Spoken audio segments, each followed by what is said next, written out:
I believe we are on. Give me just a moment, folks. Hang in there.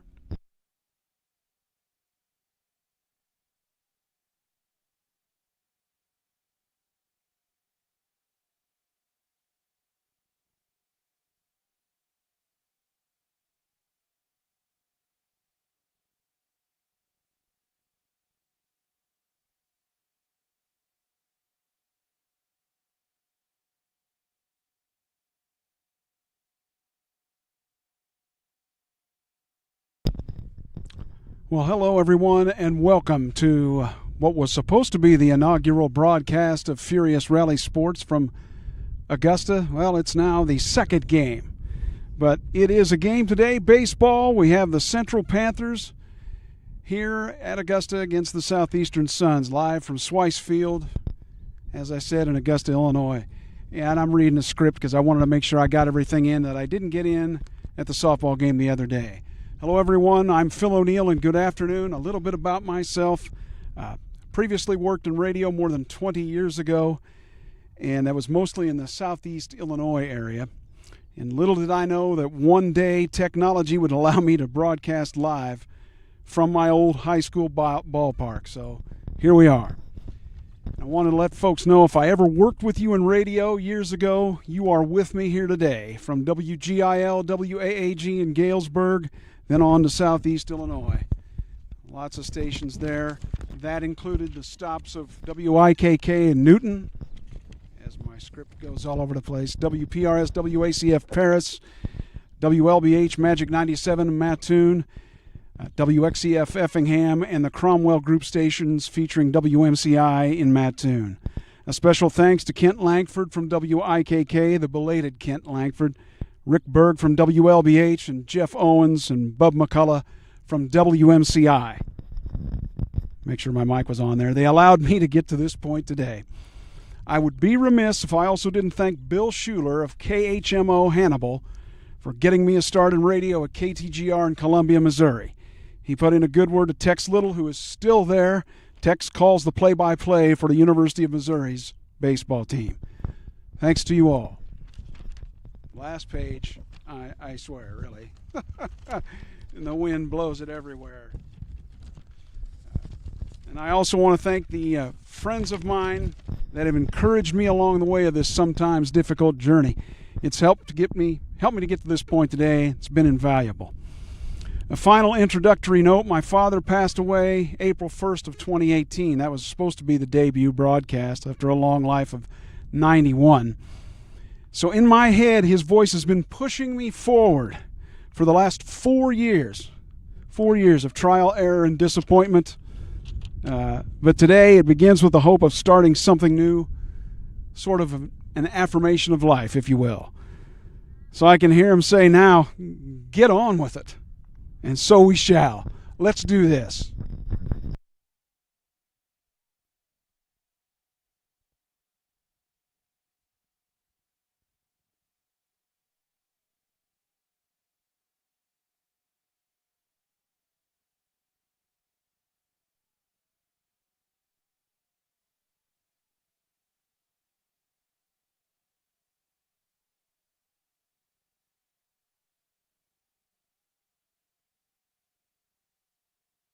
So now that I'm back in my perch, hello, everyone.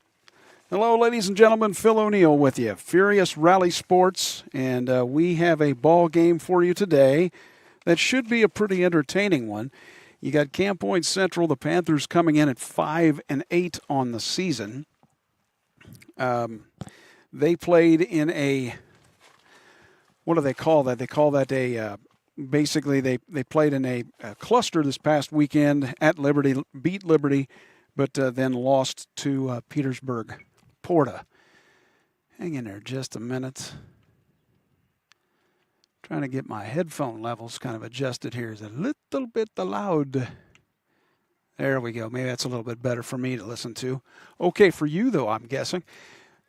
So anyway, back to Camp Point Central. They are 5-8 on the season. They have had the kind of season, though, that they have played a lot of teams close, and I would expect them to make a run when it comes to the playoffs, the high school regionals, as they play out here over the next month, in the month of May.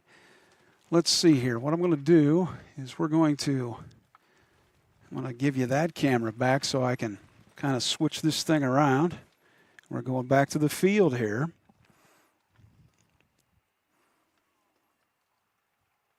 There we go. That's probably a little bit better of what you're looking for, right? Yeah. Not the worms, but there. The field itself. Set up in left field again like I was for the softball game for Southeastern versus West Hancock. Again, for these two teams, next door neighbors district-wise, they this season has been a little bit interesting.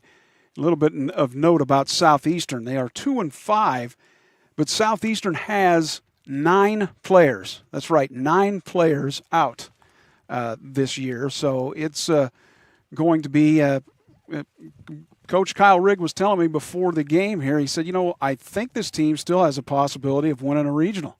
So he had mentioned that to me. They alternate pitchers quite a bit because they have to because of the Illinois High School Association pitching rules. And so you can just imagine how that plays out in regards to when you have 9 players, you got to rotate a lot of people throwing the ball. So that's what's going on with Southeastern now. With Central, again, as I mentioned, they are a team that has played a lot of teams close. They have 9, I believe they have 9 returning, 7 starters, 9 seniors returning, 7 starters returning. And so this team, the Central team, should be an interesting one to watch today as well. If you were asking me which one will go further come state tournament time down the road, well, it would look to me to be Central, at least on paper. But no absolute guarantees there. Again, thank you for allowing me to thank everyone that I wanted to thank before the softball game on, what was that, last Tuesday, I guess it was. And a good game with that one, West Hancock at Southeastern. The fine folks here at Southeastern have allowed me to broadcast a few games this spring. These are kind of the test broadcasts for Furious Rally Sports. So that's what I'm doing.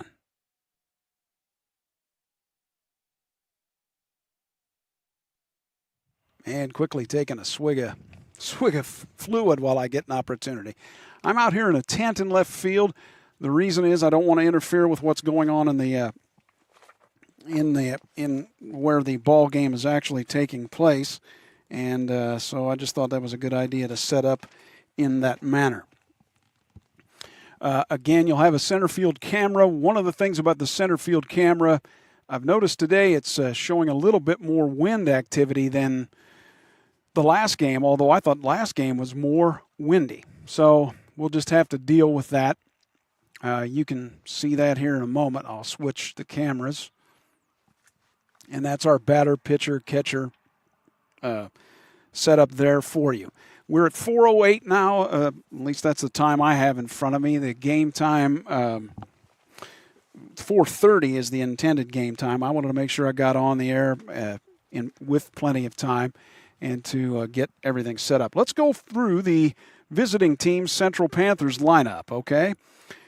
Batting first, the catcher, Cole Peterson. Your second hitter is the shortstop, Nate Peters. Batting third, the pitcher, Connor Griffin. Cleaning up the guy out in center field, that'll be Mason Miller, batting fourth. Reese Wilkie is at first base. He will bat fifth.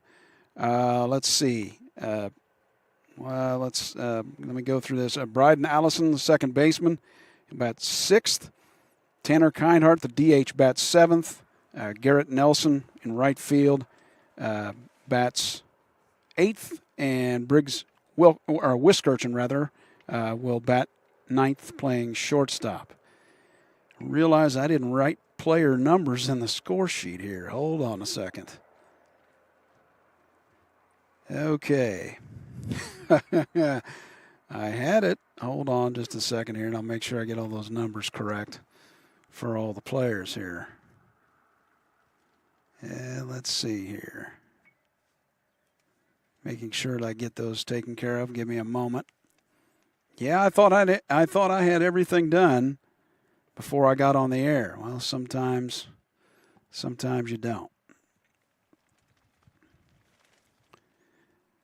Again, Central coming in 5-8, but they've played a lot of teams close. Today's game, I'm not sure what you're going to see. We'll talk about Southeastern's lineup here in just a moment. And I'll tell you one of the reasons why I mentioned that. Southeastern putting their ace on the hill. Let's go through their lineup, the home team.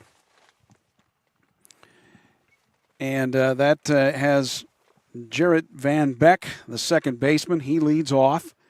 Batting second, the catcher Owen Rigg. Griffin Tippie is your shortstop. He will bat third. Mason Fry, again mentioning him, he is the pitcher. He will bat fourth. Mason has had a no-hitter already this season. I believe it was a couple of weeks ago against South Fulton. So that's what I mentioned. This thing could go any way, I kind of imagine. Andre Roberts, first baseman, he bats fifth. Carson Kerr is your third baseman, hitting sixth. In center field, Case Marlowe, batting seventh. Andon Akers, he hits eighth. He's out in right. And Jaron Henry, your left fielder, for the Southeastern 9. And that's right, it's only 9 that Southeastern has. That's kind of amazing, isn't it? But, hey, you got to roll with what you have. According to Coach Rigg, the IHSA rules read the following.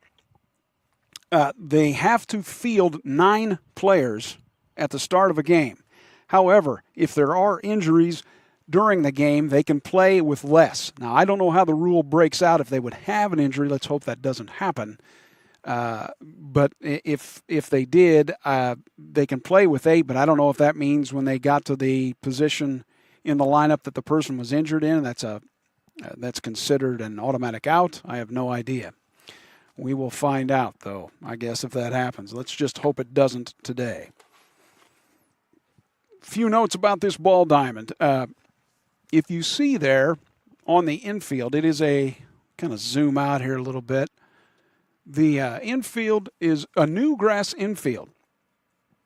And Coach Kyle Rigg was telling me about this, that they took out about a foot of the clay that was on the infield, put black dirt down, and then put sod over the top. He said the problem with the sod was of various heights. So as it's grown in, it's kind of grown in various heights. It has not been mowed yet. They have been watering it. I was on the field looking at it before the game. Looked like it was in pretty decent shape. So it'll be interesting. This will be Central's first look at the grass infield at Southeastern. Brand new for this year. When I was a kid, there was no way they could have went to grass because there were lots of softball leagues and youth leagues played here, so there's no way they could have had a grass infield unless they cut it off at about 60 feet. And that to me would have made not a whole lot of sense. It is warm today here, but there is some wind, but it's not real bad. You'll hear my tent flap a little bit on occasion. It's lower 80s. I don't know what the official temperature is, probably somewhere around 82 at the moment. We're supposed to get storms later on this evening and tomorrow, so could be some severe stuff. So it's good we're getting this game in today. One of the better days of the spring so far, at least in my opinion. Again, 4:14, a game time set for 4:30. Dimensions at the ball diamond. They are 302 down the lines, 340 to the gaps, 365 to center. When I was in school here, let me see if I can't turn the camera around and show you. Turning it here to the left, and you can see, if you see where the light poles are. And the light poles, I'm not sure if the lights work here. They haven't seen them used in many years.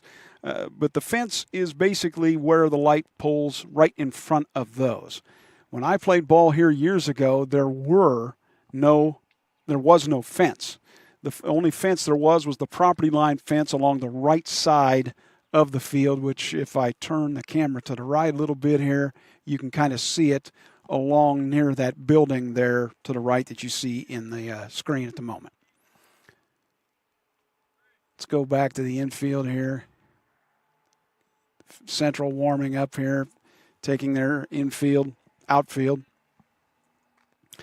So this, of course, Swice Field, I always thought they should call it the rail yard. And the reason why I say that is the following. I'll do this for you.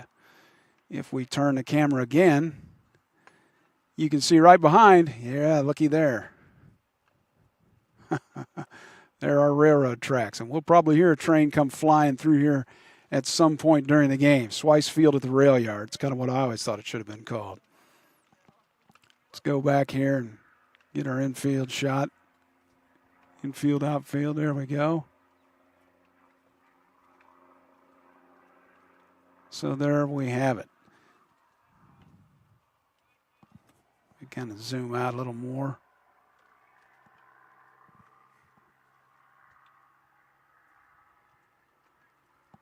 The tough part is trying to get you a decent picture that you can see it and still try to catch the action. So I'll do my best with that today.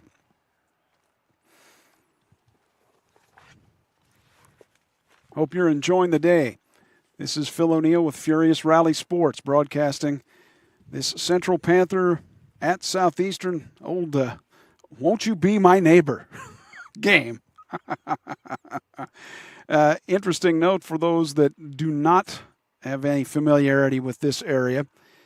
These two schools play together in sports, and they have at various points off and on for, I'd say, about the past 10 or 15 years since the IHSA went with a rule that allowed small schools to co-op together. So, which means that they would play with one another. So, and the only thing is that the sum of their schools' enrollments would put them in their classification in baseball. In other words, 1A, 2A, 3A, 4A, smallest to biggest.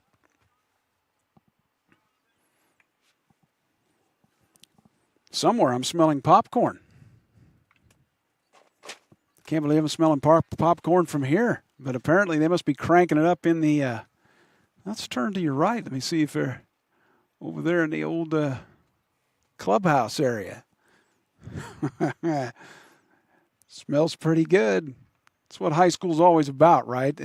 Anybody that's ever attended a high school event, it just the smell of popcorn just kind of rings true, doesn't it? It's one of the big memories of it. Hang on just a sec.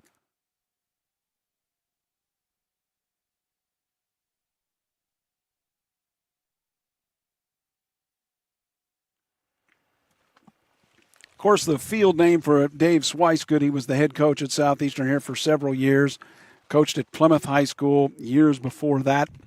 I'm not sure how many, if it was over 50, I think it may have been well over 50 years that he coached. At one point was the IHSA leader in most wins, been since surpassed, I believe, from the coach from New Trier, if I remember correctly. I can't remember that coach's name, forgive me, but I'm sure if those two were around one another, they would have had stories to tell. That is for sure.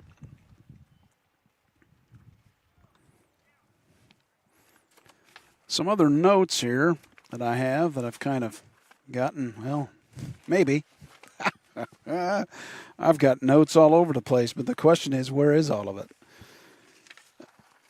Well, I mentioned about Camp Point Central, about how they have 7 starters back, 9 seniors. Of course, they've had great success in football, state champion this year for the first time ever. Football program has been quite good for several years at Camp Point Central. At one point, Southeastern co-opted with Central in football. Now they co-op 8-man football with West Prairie.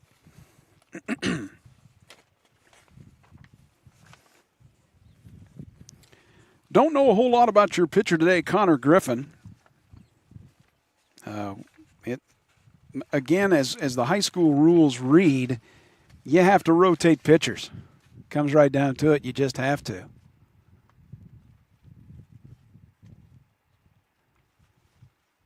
Again, I know the wind is pretty stout. It's not been real bad, but it's stout on the camera. Do the best I can with that.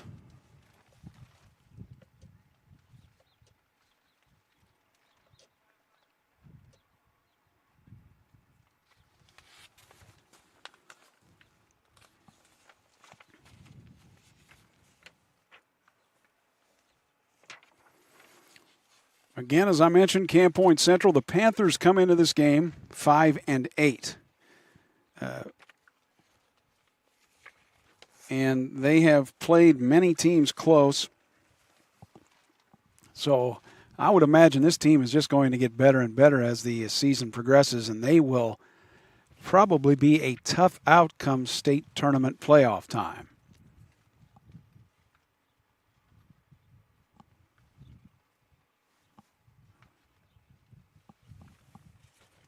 Southeastern, as I mentioned, only 9 players, 2 and 5.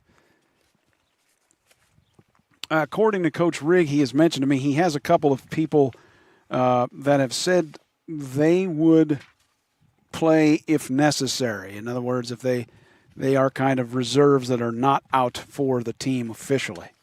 I understand that if you think about it. In today's world, there is a lot for the young kids to do. I mean, I call them kids, young folks. Whether it's working or being involved with other events or other jobs, what have you. There's a lot to do. I understand that 100%. Let's see, 4:21, so we're just a few moments away from game time. I'm going to show you the center field shot here real quick again. It's moving a little bit, shaking. It's about as good as I can get it today. It's weird because you got a camera that sits up on top of a tripod, and even if you weigh down the tripod, the camera's heads can still move, even if you've got it solid. So, yeah, we'll do our best today. Hey, why not go over to starting lineups again? How about that? Central will the home team bat rather the visiting team bat first. Cole Peterson, your catcher, bats first. Nate Peters at shortstop, hitting second. Connor Griffin, the pitcher, will hit third. Mason Miller, center fielder, bats fourth. Reese Wilkie, first baseman, he bats fifth. It's Bryden Allison at second base. He plays. Let me see here. Bryden Allison bats sixth, at second base. My 6 looks like a 1. Batting seventh, Tanner Kindhart. He is your DH.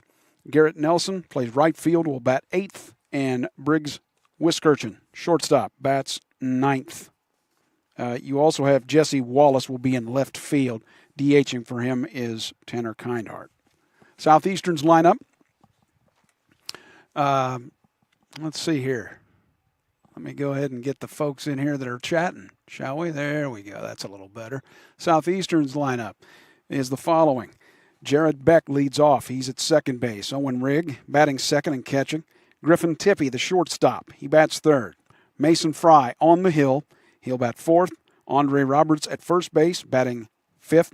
It's Carson Kerr, third base. He hits sixth. Case Marlowe, center field, hitting seventh. Let me correct that. That is, do I have that right? I have him in, yes, forgive me. Case Marlowe, center field, bats seventh. Andon Akers, right field, eighth. And Jaron Henry, left field, batting ninth. Very good. I don't know if you can hear the tent flapping or not, but it's going to here and there. It protects me and it protects my equipment. I can tell you even on a day like today where it's nice, it's in the lower 80s, and that can be brutal on equipment. I don't know how well the cameras will hold up. If the cameras have problems at any point during a game, we may go audio only, but that's only in a last moment resort, okay?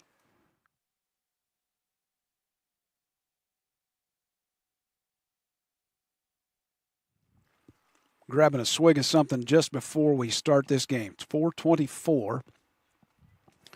Game time scheduled for 4:30. Hello, it's Phil O'Neill, and I'm with you here on Furious Rally Sports. Thanks for joining us all over the planet, wherever you are from. If you're a Central fan, if you're a Southeastern fan, if you're my relatives from Pennsylvania, wherever you are, thanks for watching today. Again, the grass infield, which I'll show you real quick. Let's fix that camera so we've got it set, though, for the batter-pitcher setup, huh? There we go. That looks pretty good. Again, I'll switch and show you the there is your infield that's brand new this year, grass. And it's coming along, according to Coach Kyle Rigg, pretty well. He said he's been watering it, has not mowed it yet. We're expecting some rain here with some storms tonight, tomorrow. That should make a little bit of difference, I would think. By the way, as far as me monitoring comments on this YouTube page, I will try to, but I'll have to do it in between innings because there's a lot for me to do. Running the cameras, calling the game, keeping score. Looks like we are just about ready for game time. As the Suns are taking the field. And there's Mason Fry on the hill for Southeastern. Again, a no-hitter. That was back, let's see, I think it was a couple weeks ago against South Fulton. I can remember when Mason was a little fella, and then all of a sudden he was half a foot taller than I am. Yeah, so we'll see what Mason can do today. Let's see if he is on. Mace on. There we go, right? We welcome you to the second broadcast of Furious Rally Sports. Central against Southeastern at Swice Field in Augusta, Illinois.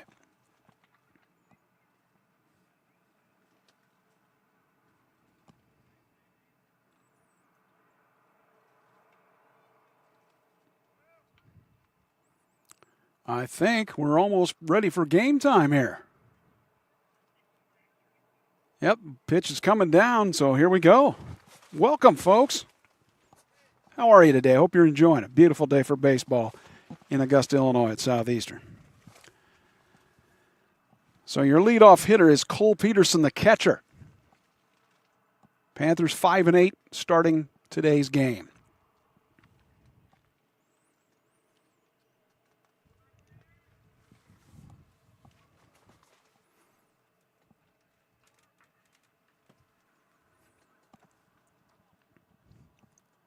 The first pitch from Fry on the way and grounded to short. I believe it was over to first for the first out. Yes, very good. I'm going to have to react a little quicker than that, so forgive me. One away. Now it's your number 2 hitter in the lineup for Central's Nate Peters, your shortstop.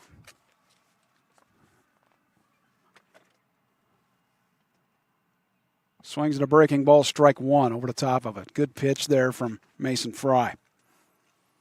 Just started, top of the first. No score, 1 out. Central and Southeastern. That one, base hit, I believe. Yep, looks like a base hit right through up the middle.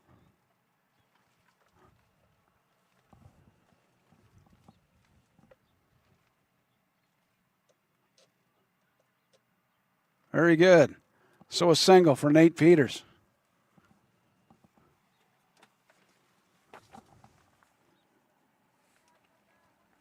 Connor Griffin, the third hitter now. We'll try to see if we can zoom out a bit.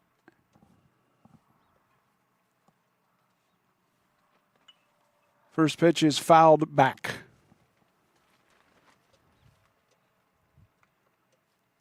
The only problem is trying to catch the runner going there. It's going to be tough for me to do that both. Let's see what we can get here. Next pitch. Swung on and missed, fouled, strike 2. To Connor Griffin, again the pitcher. We'll see if the leadoff hitter Peterson will take off here with 2 strikes.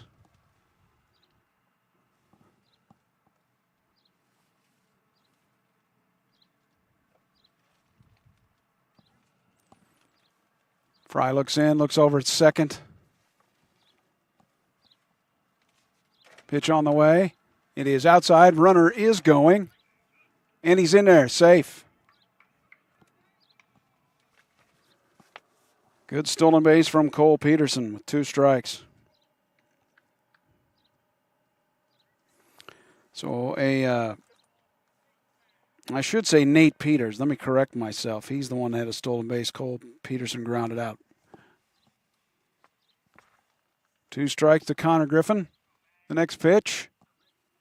That is grounded to the right side. Looks like the runner will score from second. And a base hit for Connor Griffin. That scores the first run of the game.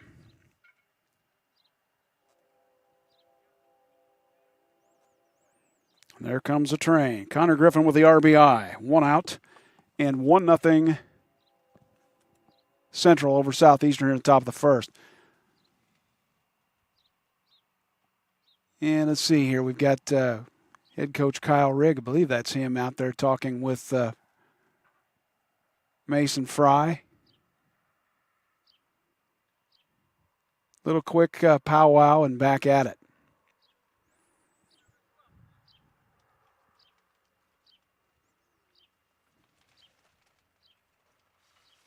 Again, 1-0 Central. We've just started 1 out in the top of the first over Southeastern. You can hear a train coming, can't you? Did you hear the horn? It'll be coming right behind me in a moment. First pitch is grounded foul by Mason Miller. He is your center fielder today. Cleanup hitter. There is the train. Chug-a-lug, baby. BNSF coming through here at the rail yard. The 0-1 to Miller. That is grounded to short, over to first, out number 3.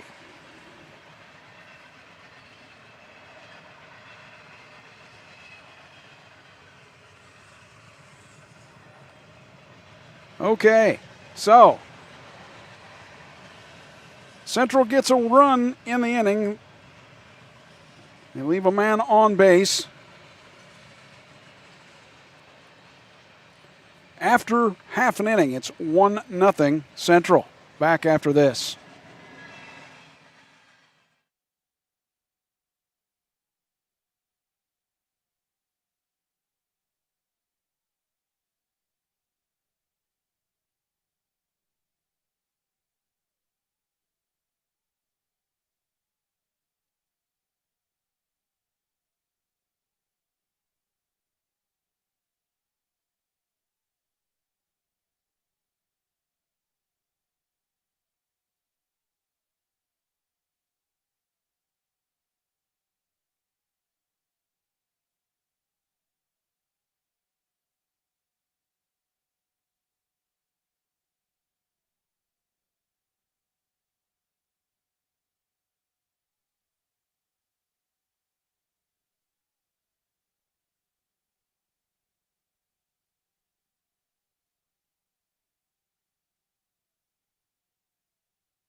The train has left us. Furious Rally Sports, it's your old buddy Philly. It's Central and Southeastern. We go to the bottom of the first inning, 1-0 Central. RBI single from Connor Griffin.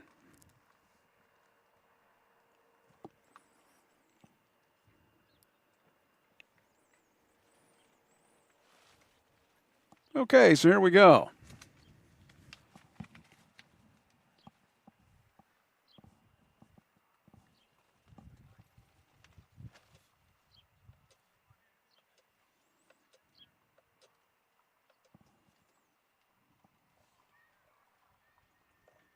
First pitch to Jarrett Van Beck is fouled down the right field line.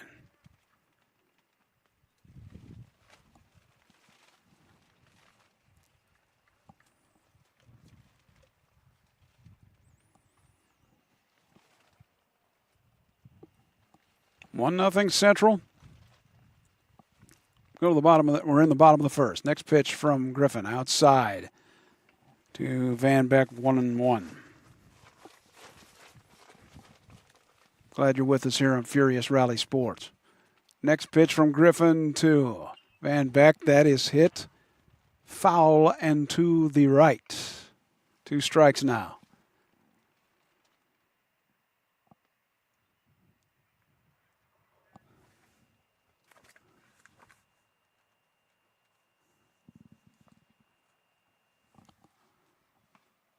Upstairs with that one.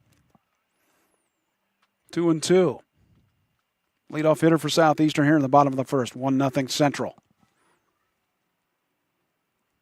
And the next from Griffin is struck him out. Got it by him. I couldn't tell if that hit the glove or if it hit the bat in the glove. So the first out of the inning for Southeastern. Van Beck strikes out. Now your second hitter, Owen Rigg.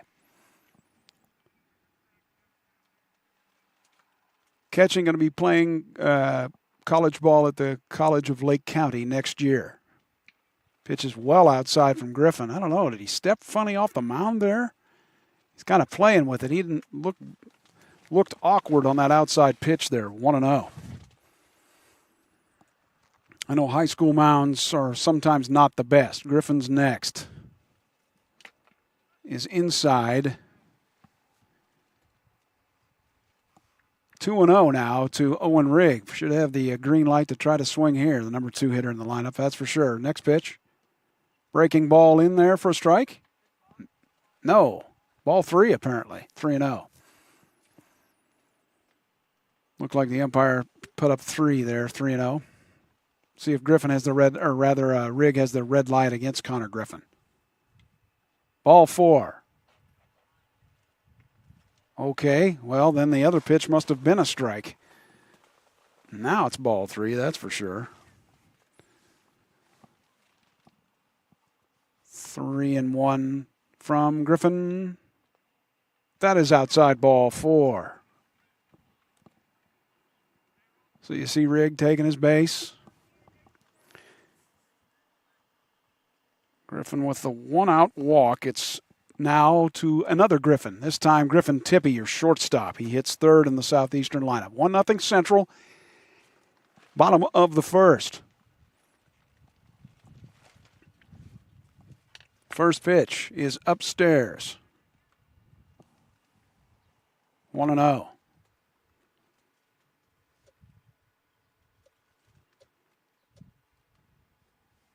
Why now just a bit just to see that if Riggs tries to steal. Grounded foul to the right. 1-1. Again, the Central Panthers, the road team leading 1-0 over Southeastern here at Augusta. And the new grass infield. So far, according to Coach Rigg, it's played pretty true so far. Not really a whole lot of bad hops. That's always a good thing. And the throw over to first, nothing doing there. It's a little, yeah, here, I'll throw it over to you. Throw. Checking on Rigg. Rigg has speed. He could take off.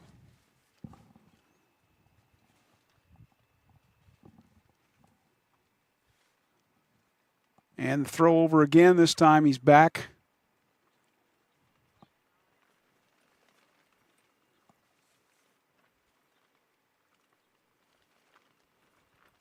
Griffin comes set. The pitch to Griffin Tippy is taking a long time here. And swings and a miss. Strike.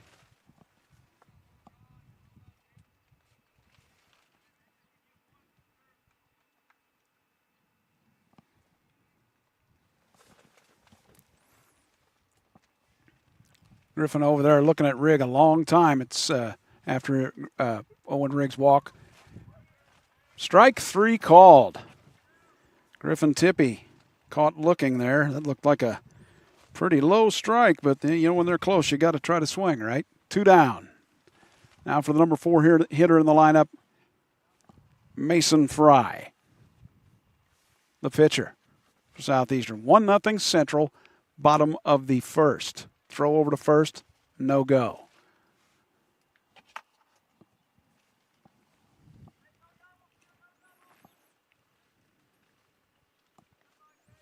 They're playing Fry pretty deep out in the outfield, is Central.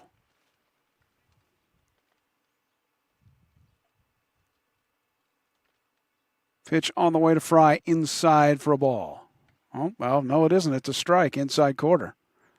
Home plate umpire took a while to call that a strike.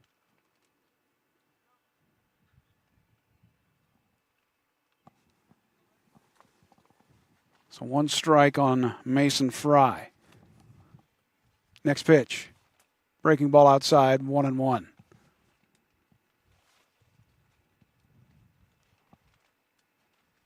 Again, 1-0 Central. Bottom of the first at Southeastern. Suns have a runner aboard, though, but 2 out. Rigg is the guy. Throw over to first, no go. In other words, no play.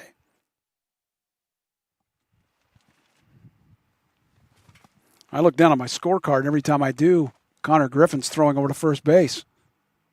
Next pitch. That is popped up. Second baseman has it for out number 3. Pop to the right. So, Southeastern, they leave 1 on base, no hits, but they don't get anything, no runs. So, no runs, no hits, 1 left on. At the end of 1, it's Central leading Southeastern 1-0 on Furious Rally Sports. Back in just a momento.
Welcome back here on Furious Rally Sports. It's 1-0 the Central Panthers over the Southeastern Suns as we go to the top of the second.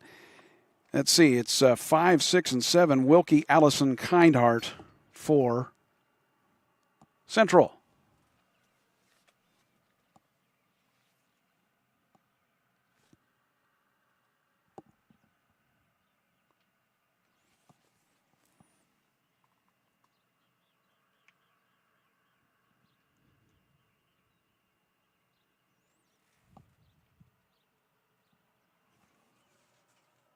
So Reese Wilkie, your first baseman. First at bat here in the game. It's to start the top of the second.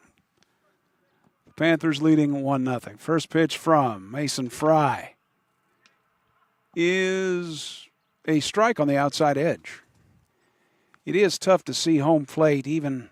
I think I've got the camera set up a little bit better this time than the last game, but breaking ball. That is hit to short, up with it, over, out. For the first out of the inning, Griffey over to Andre Roberts. So Reese Wilkie grounds out 6-3 for the first out of inning number 2. And that brings Bryden Allison, the second baseman, to the plate for Central. Central 5-8 again coming into this game. First pitch from Mason Fry is breaking ball, strike 1. Got a good little bender, does Mason. Allison swings over the top of the next one, 0-2. Yeah, Bryden, I feel your pain, the trouble with the curve. I had that back in the day, too. The 0-2 from Fry. Swung on and missed, strike three. 1-2-3 on the pitches there in the K of Bryden Allison by Mason Fry. So 2 outs here in the top of the second. Central leading 1-0. And it's your DH Tanner Kindheart.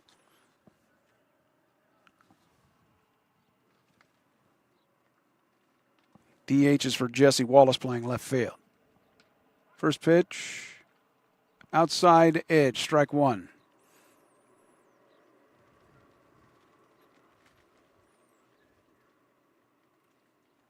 The next. Breaking ball swung over the top, strike two. Mason Fry seems to be placing his pitches pretty good, at least in this second inning. 2 strikes now on Tanner Kindheart. 2 outs here in the top of the second. This is grounded to the left side for out number 3. 1-2-3 go the Central Panthers in the top of the second. We'll go to the bottom of it. Still 1-0. Central over the host Southeastern Suns. Back in a moment.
Welcome back to Furious Rally Sports.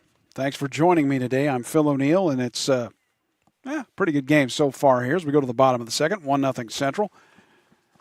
Connor Griffin on the hill for the Panthers. Opening inning, he had Owen Rigg at first base. He threw over there quite a bit. Turned out that didn't end up going, did Rigg, and he was stranded in the first inning. So your lineup here for Southeastern in the bottom of the second. It's Roberts, Kerr, Marlowe, 5, 6, 7. First pitch to Andre Roberts is upstairs and in, ball one. Griffin looks like he has a pretty good fastball, looks like a good left-right mover. The next one. Ooh, fastball that really moved in on Roberts and almost caught him. 2-0. You can I think I heard wear it in there from his teammates. 2-0 from Griffin to Dr. Dre himself. Pitch is, wow, a late call from the home plate umpire. He waits until he calls it a strike, and then he does. 2-1 now to Andre Roberts from Connor Griffin. Next one is ball 3, 3-1. Bottom of the second, Central 1, Southeastern 0. Furious Rally Sports. Griffin's next. Roberts takes a strike. So Griffin's fought back here. Full count to Andre Roberts. See if Roberts gets something to hit here.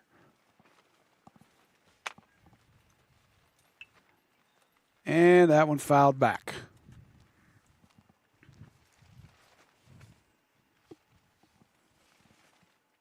We shall, what do they say? Do it again.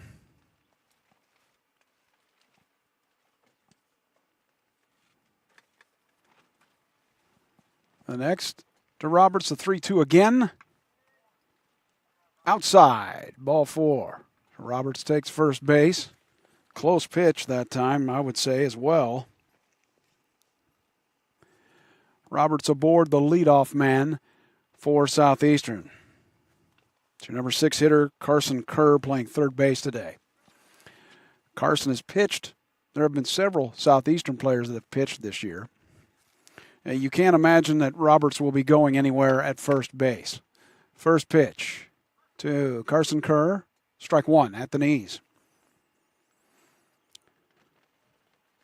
Again, 1 for Central, nothing for Southeastern. Bottom of the second, nobody out.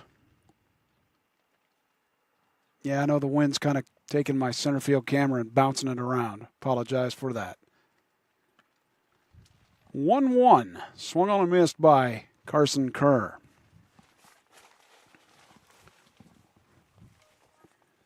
I think Connor Griffin's got a pretty good fastball. Sometimes the Southeastern hitters look like they're a little bit tardy on it when they're swinging at it. Griffin comes home, and this is nubbed foul to the right, 1-2. 1 Carson Kerr.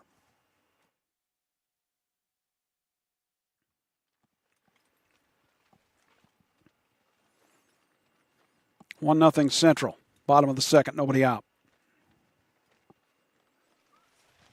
Next pitch is swung on and missed.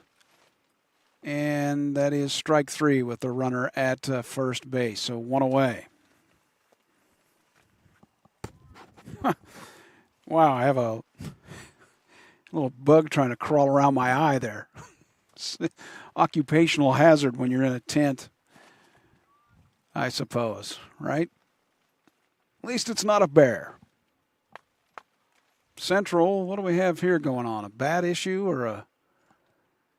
Not sure. It's Case Marlowe, the center fielder, his first at bat. He hits 7th in the Southeastern lineup. 1-0 Camp Point Central over Southeastern. 1 out. Bottom of the second. First pitch to Marlowe. At the knees, strike 1.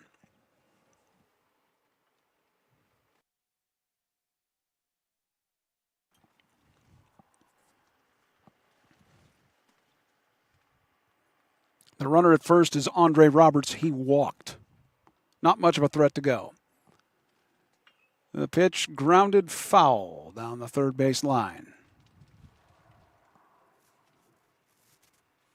0-2 now, if I got the count correct, to Case Marlowe. I think I said did I say he was your left fielder or your center fielder? My C and my L's sometimes. I'm going to write those down. Roberts at first. The next pitch, the 0-2 to Marlowe. Inside. 1-2. It could be just from the angle, but it appears to me that Connor Griffin can get good movement left to right on that fastball. He spots it low in. He can spot it high in. So that's what it appears anyway. Next pitch to Marlowe is a fly out to right field. Tough that I didn't get that picked up, but it must have been hit pretty hard. 2 away.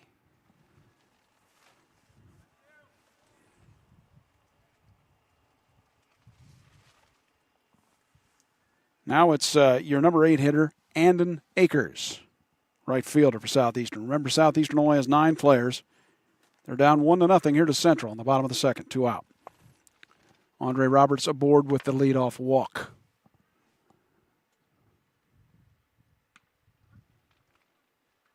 And the pitch in there for a strike.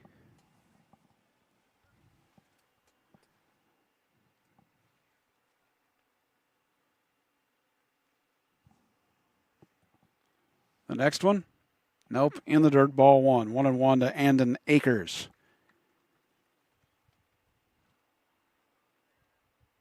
Connor Griffin having a pretty good outing so far against Southeastern. 2 outs here in the bottom of the second. 1-0 Central. Next pitch. Upstairs.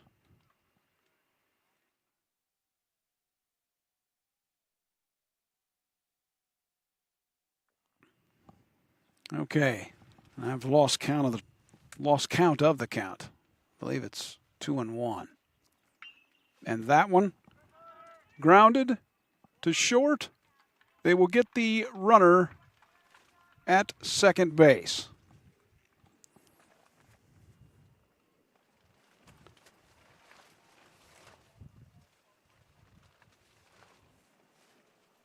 For the third out. So, no runs on no hits, one left on base for Southeastern. We go to the top of the third.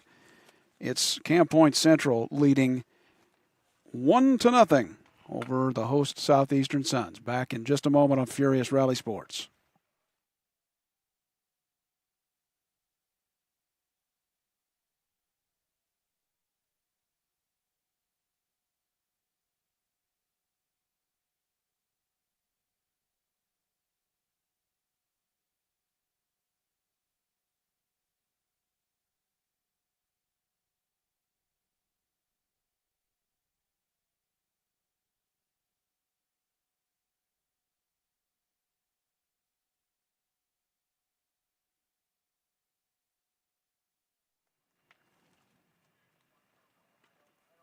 Welcome back, Furious Rally Sports. I'm Phil O'Neill. We go to the top of the third. Central's lineup batting against Mason Fry will be the number. It'll be 8, 9, and 1. It's Nelson, Wiskirchen, and Peterson in 8, 9, 1.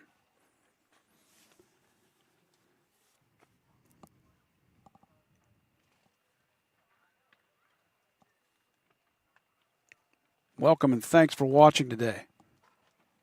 Hope you're enjoying the day. It's a nice one, a little warm for a spring day, lower 80s, but it doesn't feel too bad. There's a little breeze here and there. I'm sure you might be able to hear it on occasion with my tent, but anyway, it's all right. We can handle it. Garrett Nelson now, your leadoff hitter here in the third, right fielder.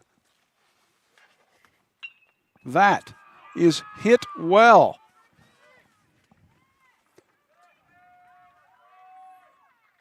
Trying to zoom out here. And they're going to call it a ground rule double. Wow. And he absolutely clouded that one. And forgive me for not getting any kind of camera angle on that. That thing was clobbered. Garrett Nelson with a stand-up double, or the ground rule double, to lead off the third inning. So now it's your number 9 hitter, your shortstop, Briggs Wiskirchen. You can see Nelson out there at second. Pitch on the way. Outside edge, strike one from Mason Fry. The problem is when you're in a tent, I don't get the full view of everything. I kind of get blocked off. Next pitch. Wiskirchen fouls it to the third base coach. It is 0-2 to Briggs. Top of the third here, Garrett Nelson just doubled ground rule-wise.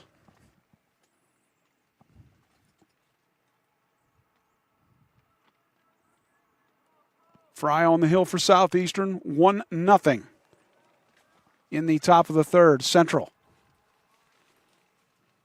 The pitch. Did it catch the outside? No, it looked like the umpire kind of waved to the right there, so apparently it did not. So 1-2. Garrett Nelson, your runner at second. He just doubled moments ago.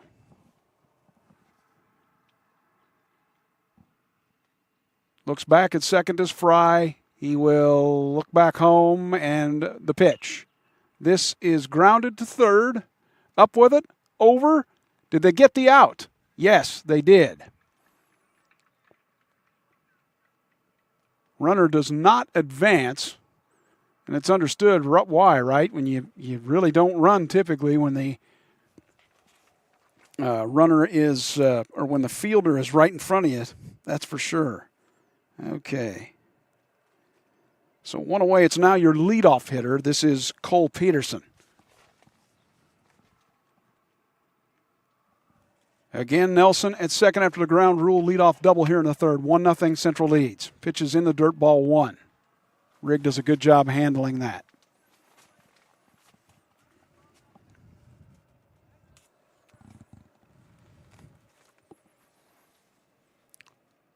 Fry now looks in, looks back at second, and Nelson comes home. This is grounded, base hit. The runner will only move to third, though. Wasn't hit real hard out there. The left fielder, Jaron Henry, got it in real quick. He was playing in fairly shallow, so there you go. So now first and third with, let me get this all written down, first and third with one away. Here in the top of the third, 1-0 Central. Threatening, though, with one out here in this top of the third over Southeastern. See if that runner from first, Peterson, will take off. Probably will very quickly, and there won't be any throw. A lot of times that happens now at this level, unless the catcher has a shotgun. Rigg has a good arm, but I don't think they'll challenge the runner coming from third. First and third with one out here in the top of the third. The throw over to first, nothing doing.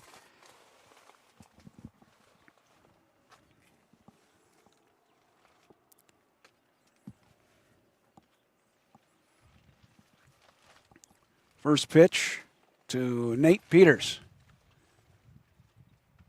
is outside and high, 1-0. Peters singled and scored, stole a base and then scored on a single from Connor Griffin in the first inning, if I have that correct. Next pitch is in the dirt. It will basically bring a runner home because it goes to the backstop. The backstop is deep here, and that will bring the runner home on the passed ball.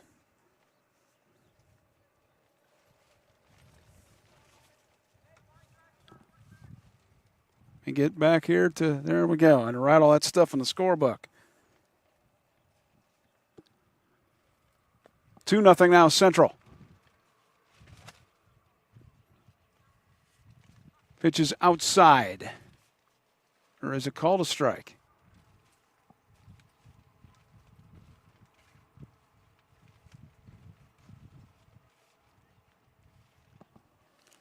It apparently is to Peters. The next. That is hit. It's a double. It's another ground rule double to center field.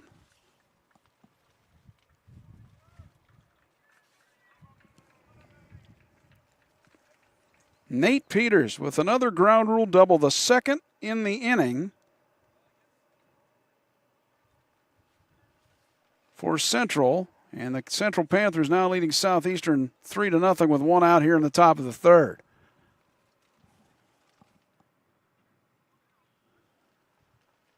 It's your pitcher, Connor Griffin, now.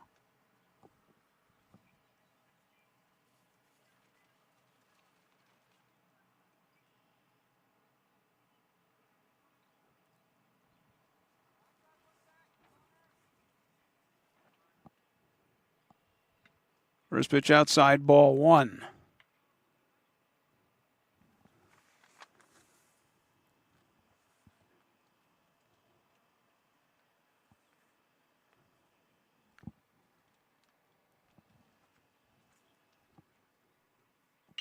Grounded to third.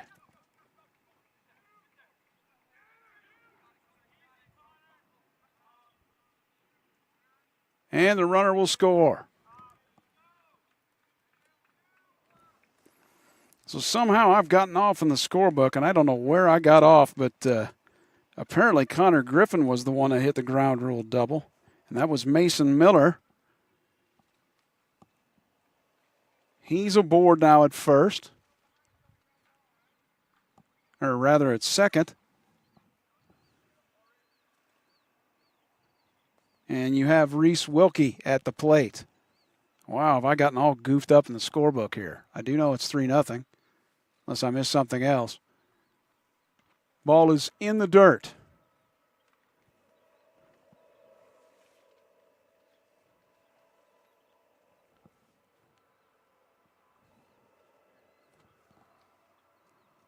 to Wilkie with Miller at second. Pitch is grounded. Base hit to center field. Let's see if we'll have a play at the plate here. We will not. And your runner will stay at second base.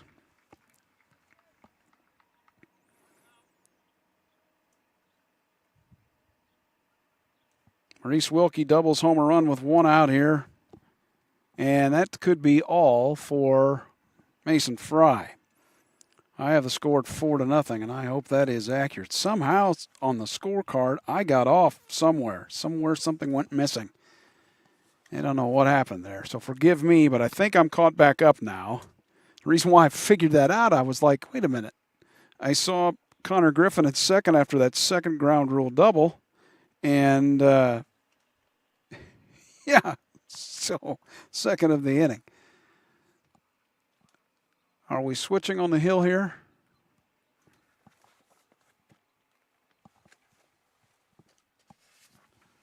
Forgive me again, 4-0. Camp Point Central, and Mason Fry will stay on the hill for Southeastern.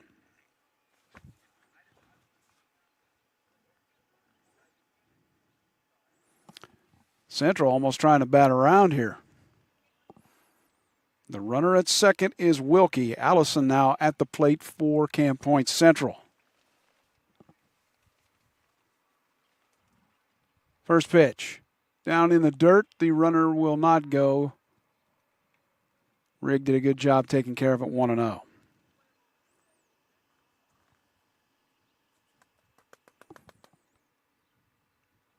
Wow, somewhere along the line I missed something in the scorebook. I don't know what happened there. All right, with one out. Runner at second for Central. They lead it 4-0. Top of the third, throw to first or second, and just kind of a check me throw, if you will.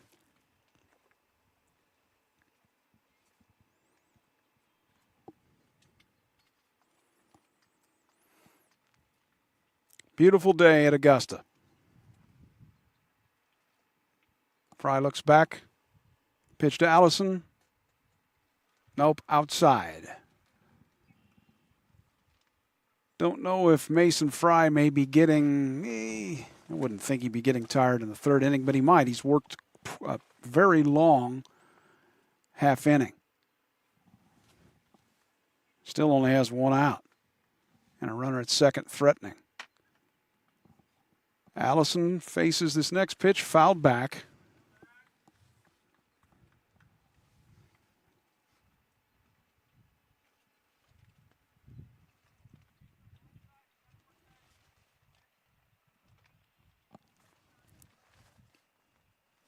Four 0 Central, top of the third, one out against Southeastern. Fry looks back, comes home. This is grounded to short and the out.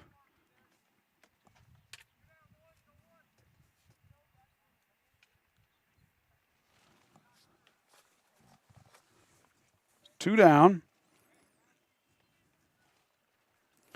And Tanner Kindhart.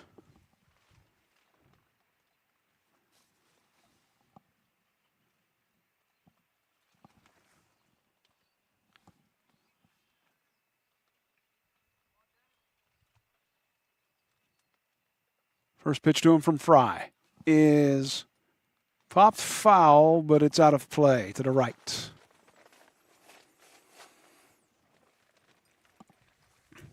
Again, 4-0 Central over Southeastern. Top of the third, Furious Rally Sports. Thanks for being here.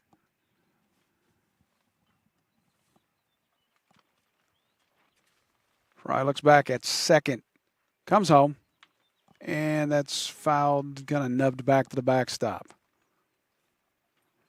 Again, the Southeastern backstop is pretty far back. I don't know if it's a pro distance or not, but it's back there a ways. If a pitch gets by, it's dangerous. In other words, the runner is going to move up, no doubt. He can maybe move up two. Next one to Kindhart. Swung on him as strike three. So quite a productive inning there. 4 runs.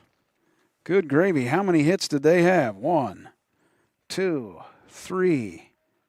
What, I got 4, 5? I don't know if that's correct or not, but they left 1 on base, though. But after 3.5, it's the Central Panthers in command. 4-0 over the Southeastern Suns on Furious Rally Sports. I'll be back in a moment.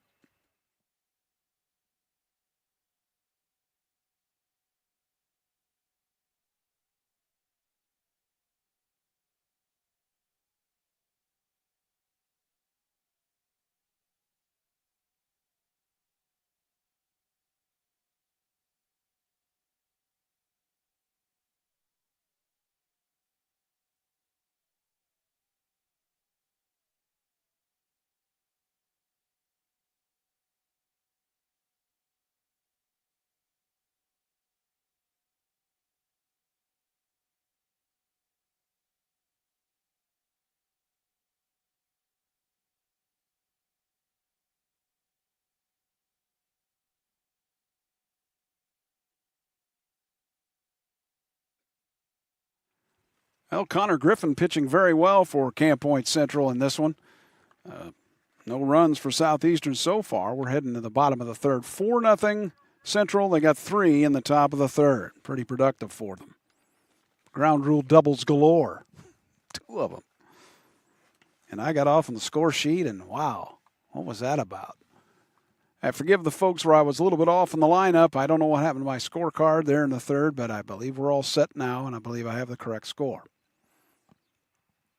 So this is Jaron Henry. His first at bat. He is your left fielder.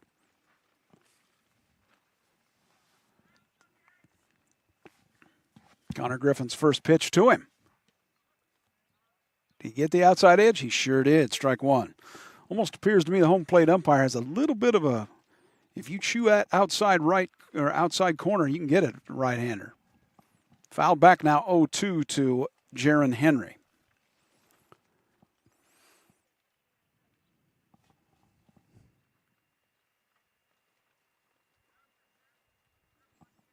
Now the 0-2 to Henry from Griffin.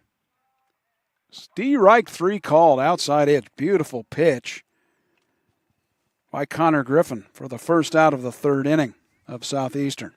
So leadoff hitter now, Jarrett Van Beck, your second baseman.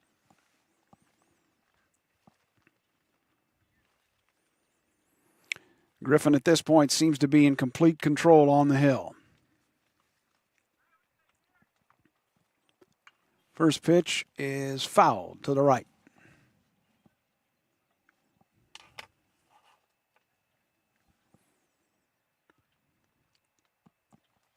Beautiful day at Swice Field in Augusta, Illinois. 4-0 Central, bottom of the third, 1 out. Pitch is in the dirt, 1-1 to Jarrett Van Beck. Struck out his first time.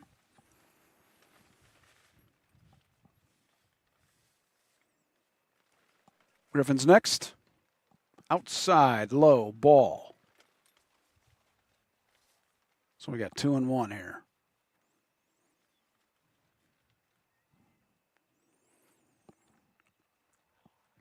Connor Griffin's next. Way high. He's got a good fastball. It seems to have good life on it, but he does seem to be able to control it fairly well. We're now 3-1.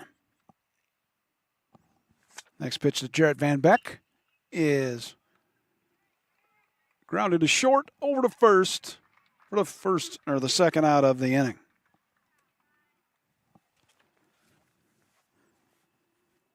Well, if you're Jarrett Van Beck, you go to the dugout dragging your bat. But if you are Connor Griffin, you're happy, right? He was, what was he down? 3-1 in that count, and got that second out of the inning. He is pitching quite well here. I would tell you what he's doing, but you can figure that out without me telling. 2 outs here in the bottom of the third. Owen Rigg now.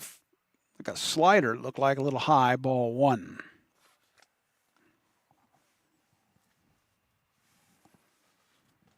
The next.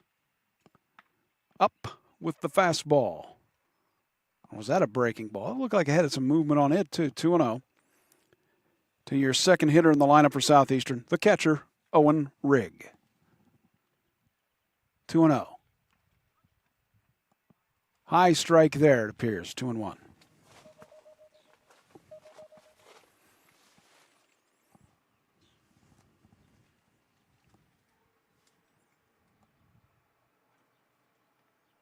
And the next swung on a miss, 2-2. Connor Griffin just going right through him. The 2-2. Did he go, or is it a... No, it's a ball. Full count now.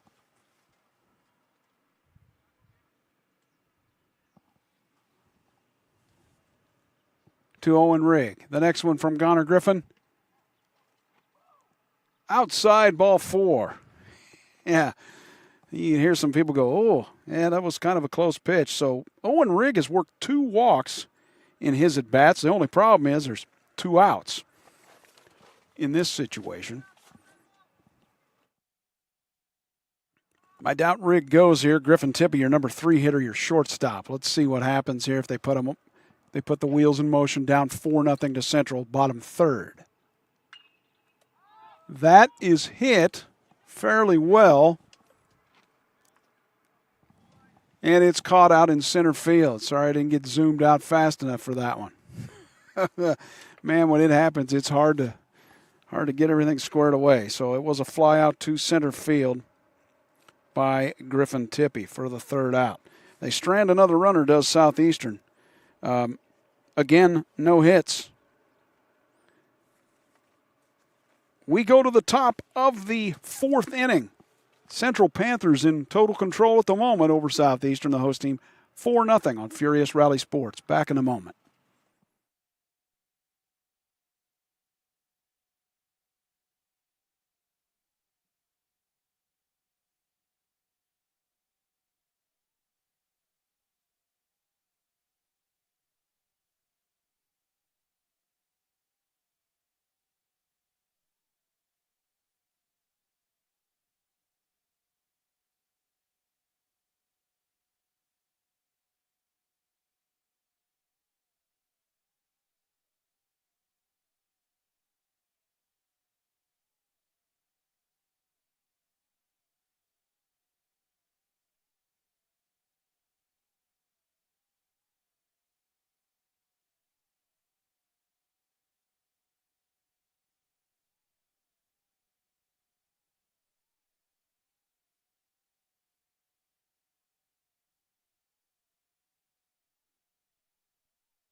Hello, welcome back to Furious Rally Sports. We go to the top of the 4th. Central leading 4-0 over Southeastern. And this is the part of the lineup that started the 4-run rally in the 3rd. We're at the 8th hitter. It's Garrett Nelson, your right fielder. Then Briggs Wiskirchen, and then the leadoff hitter, Cole Peterson.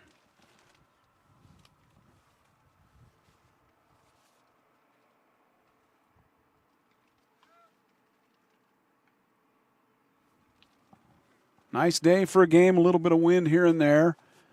Surprised the camera is really shaking as bad as it is out in center field, but it is what it is.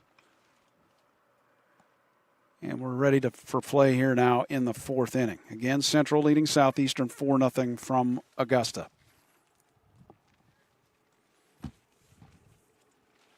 Garrett Nelson to the plate for Central. He's playing right today, hitting 8th.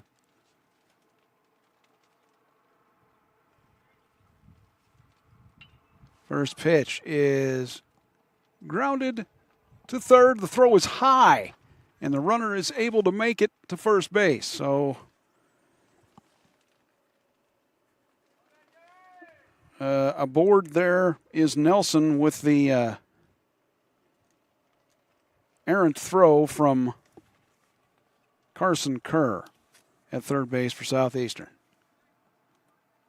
Yeah, when you got to hurry. When you get those ground balls, unless they come right at you, they can eat you up.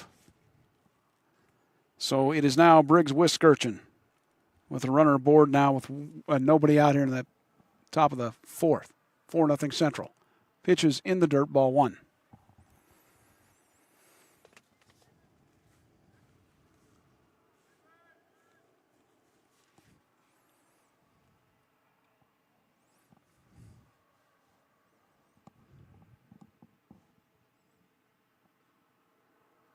And the pitch is popped out to left.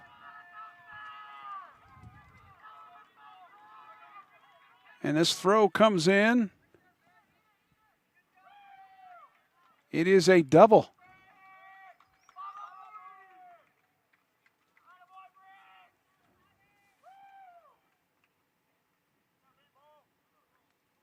Well, very nice. I was looking so much at that play that I believe that scored another run.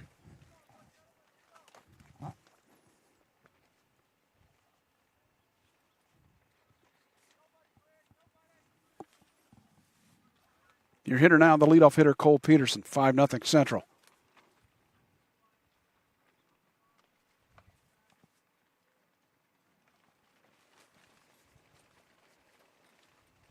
Wiskirchen just doubled moments ago. Doubled home his teammate Garrett Nelson. Nobody out here in the top of the fourth, 5-0. Central over Southeastern. Fry looks back. Comes home. It is low for a ball.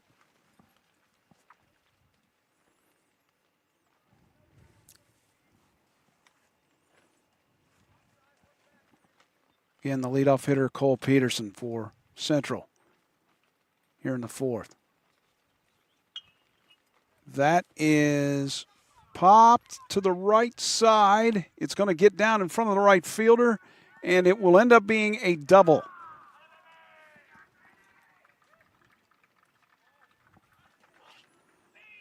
Wiskirchen had to hold up. He couldn't really move up much. Peterson kind of flared one out into right field. And it is second and third with nobody out here in the top of the fourth.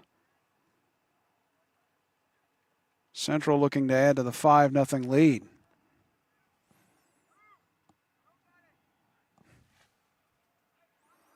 I think we've had a lineup switch here, and I'm not sure what we've got.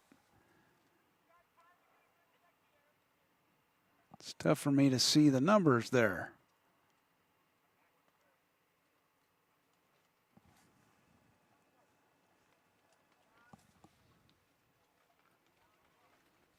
Well, anyway, first pitch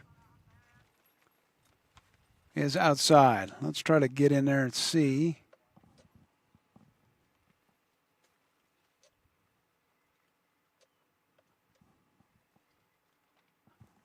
No. I think it's still Nate Peters there hitting.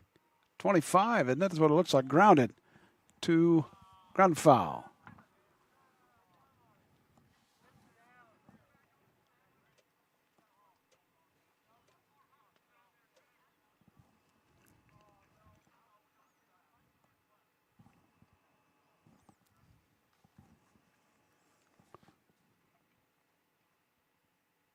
And the pitch swung over the top by Peters.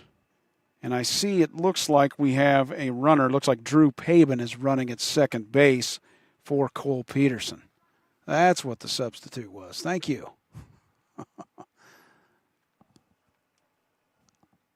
Next pitch to Peter, or rather to, this is a base hit to right field. Runner will try to score, and he will.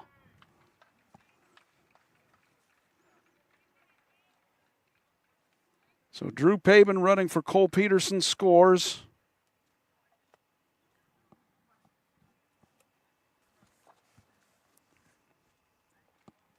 And it's now 6-0 Central. Could be all for Mason Fry.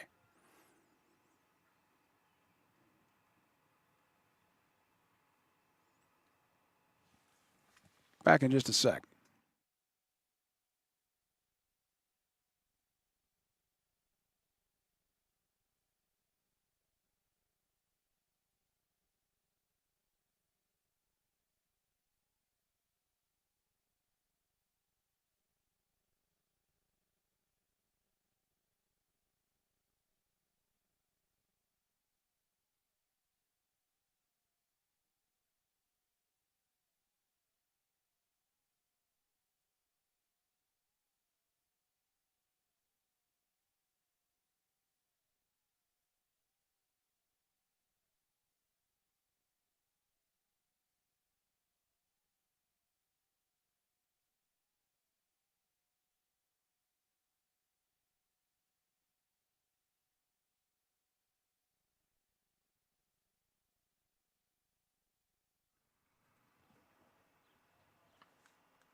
So we'll see Case Marlowe now pitching for Southeastern. In for Mason Fry. I believe they just swapped positions.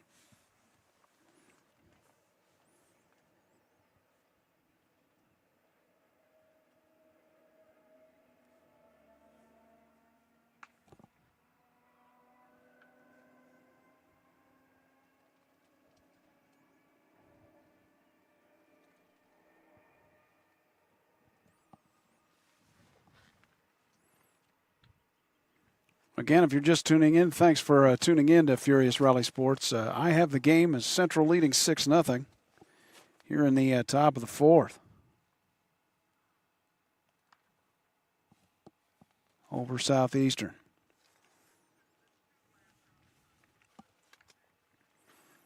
And I'll just say this to you also, there's something interesting going on the other side. You can figure that out for yourself if there's no runs for SE. And let's see. Looks like Case Marlowe about ready to. Yeah, we're ready to go here again. Well, he faces a tough customer in the pitcher, the number 3 hitter in the lineup for Central. Again, the pitcher, Connor Griffin.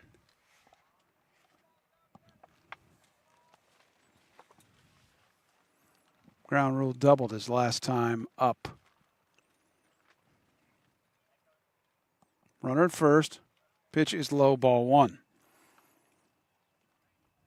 That is Nate Peters. Well, the bottom of the lineup for Central. Wow. Talk about starting your engines. This pitch outside 2-0.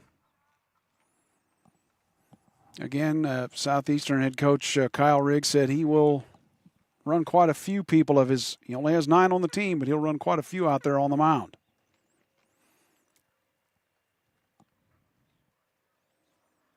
Marlowe comes set. Comes home. Upstairs 3-0. Always tough to come in from the field because you don't get a chance to warm up. We had teams big enough back in my day you could warm up before you came in if you weren't playing in the field. In this case, Case Marlowe did not, coming in from center. The 3-0 goes to the backstop. There must have been a strike in there at some point, but it's now got to be 3-0. And a runner moves to second, and that is Nate Peters.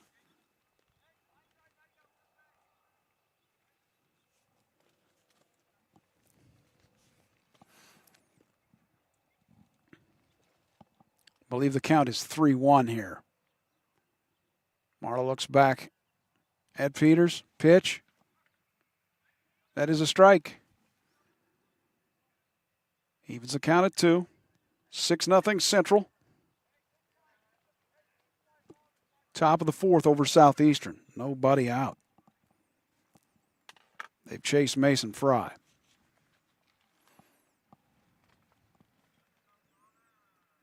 The pitch. And we'll hit him. Connor Griffin aboard with the breaking ball. Hit by pitch. So it's Mason Miller now. The cleanup man and the center fielder. Good gravy. Central trying to 10-run rule Southeastern here today.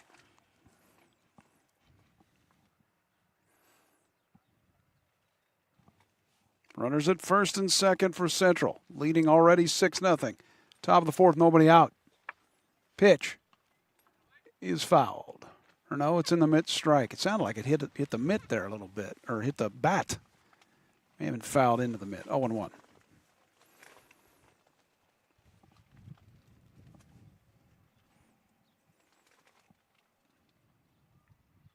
The next pitch with nobody outs here in the fourth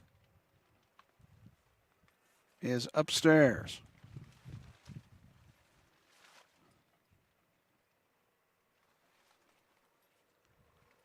Case Marlowe now on the hill relieving Mason Fry. 6-0 Central, nobody out, top of the fourth. Looks back at second at Peters. Comes home. That is popped foul to the left.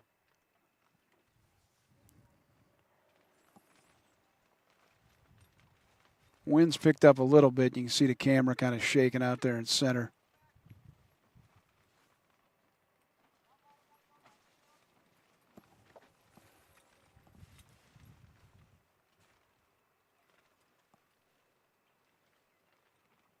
And let's see, the pitch from is fouled back. 2 strikes now on Mason Miller. You see Mason Fry. They're your center fielder for Southeastern.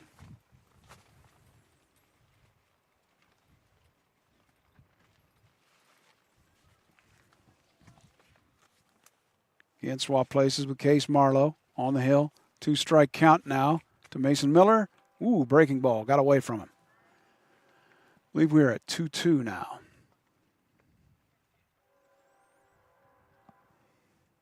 Trains are coming. So far, it's been the Central train, 6-0 over Southeastern. And now, okay, I think we had a ball thrown in there.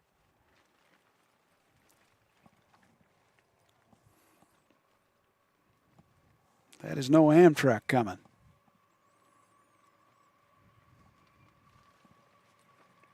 Six 0 Central. Nobody out. Top 4. Pitch in the dirt.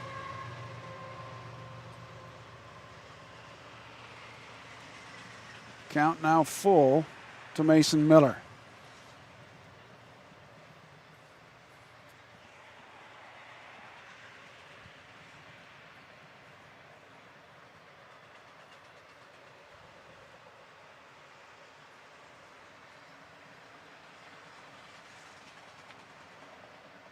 And that is ball 4. So that loads the bases.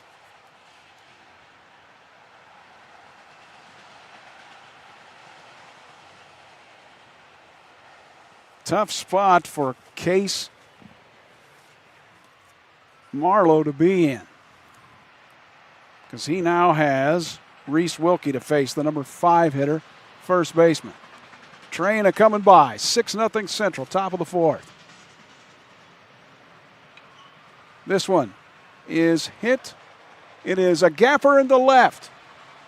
It's going to score 1. It will score 2. Let's see, what do we got here? It did. It scored 2. Gapper to left field for Reese Wilkie.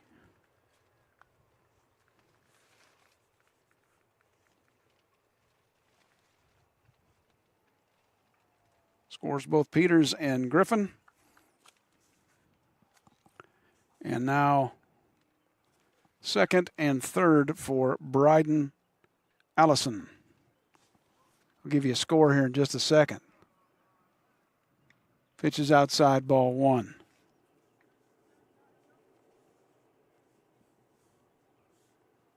Eight 0 now. Central over Southeastern. Still nobody out here in the 4th.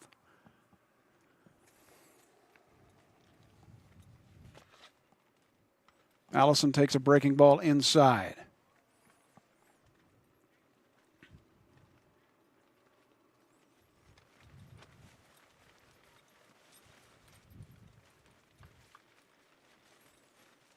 Runners at second and third to Central, looking for that 10-run bulge here.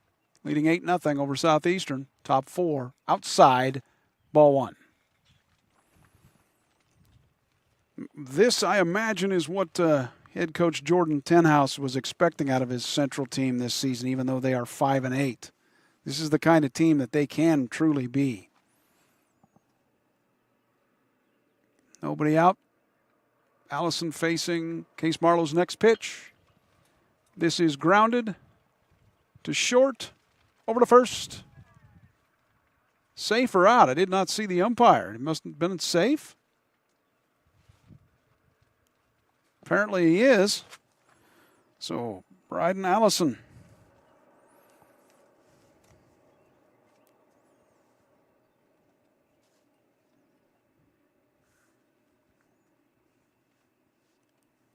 It's a single. Run scores. Now I've got it 9-0.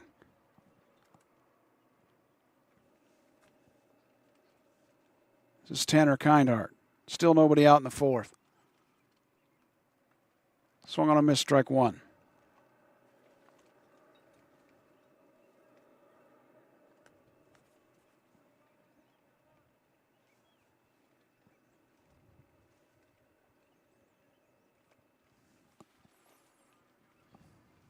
I think actually it's 10-0. Hang on.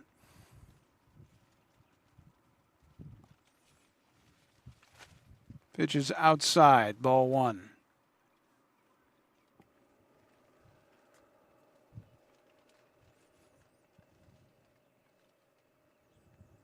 Yeah, somehow I've missed another Bryce Wiskirch, and I didn't write down that he had scored. So I believe we have it at 10-0 now. Case Marlowe's next pitch inside. It hits Tanner Kindheart.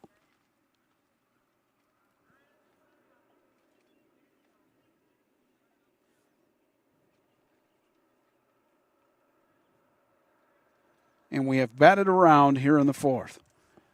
Garrett Nelson now. Bases loaded for Central. Nobody out for Southeastern. We're going to see, I believe, another pitching change, maybe.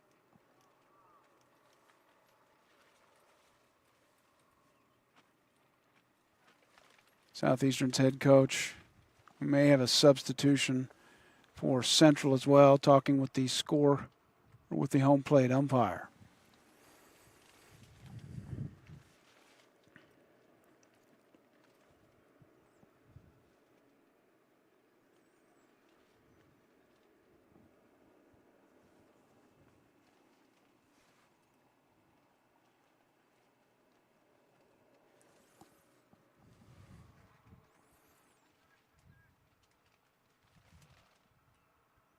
Well, the bases are loaded, and I cannot see who that hitter is. Not at the moment for Central, but I believe they have a new batter in there for Garrett Nelson, the right fielder. Cannot see his number.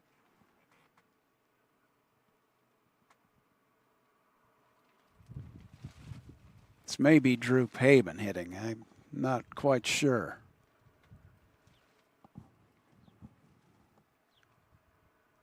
First pitch is swung on a miss, strike one. See if we can figure out who it is here, huh?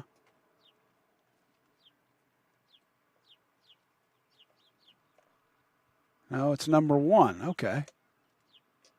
Let's get back out here. Tell you who that is in just a moment. Time.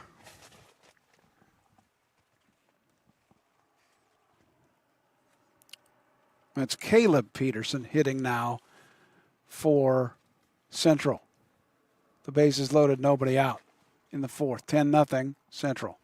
Pitch on the outside edge.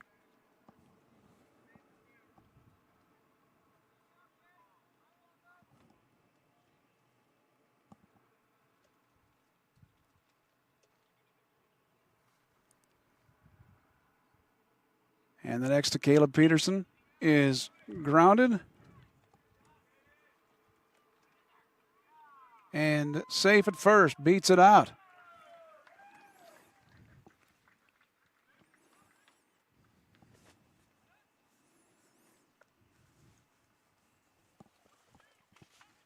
So Caleb Peterson is aboard.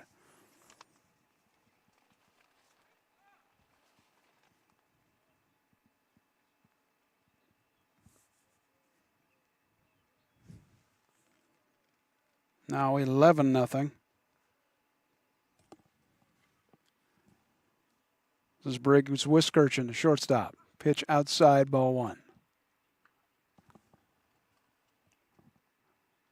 The bottom of the lineup has been deadly today for Central.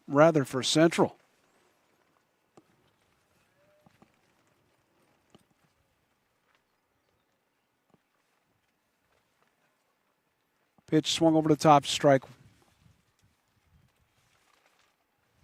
Let's see here. I'm trying to count up our score.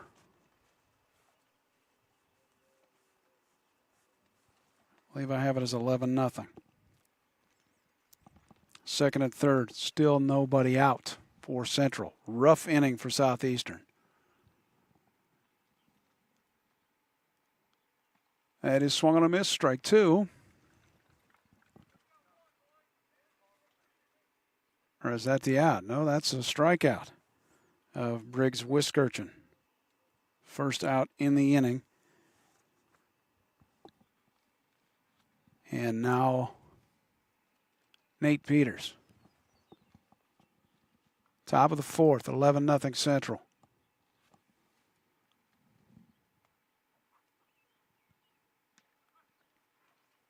Pitch on the outside edge, strike one.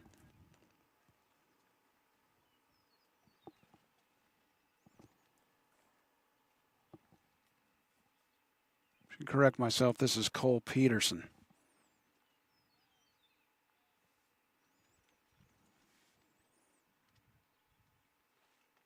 Next pitch. Swung on a miss, strike two. Runners will move up. Play? No play.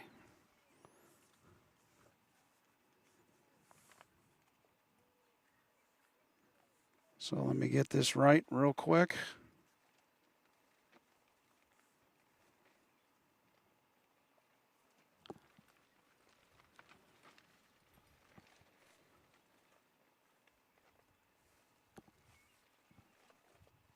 I believe I have 12-0 here.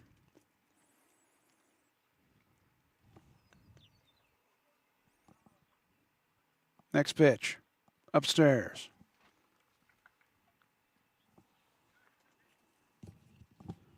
Two strikes on Cole Peterson. They are in a commanding lead of Southeastern. 12-0 here in the fourth. Only one out. Pitch to breaking ball, swung over the top. And that is the second out in the inning for Central.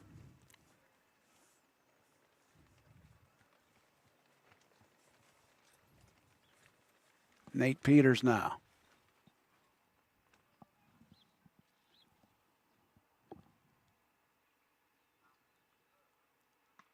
Swung on a miss, strike one.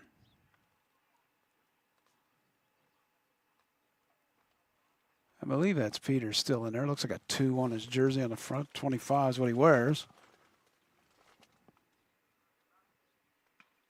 That is low for a. No, it's going to be a strike.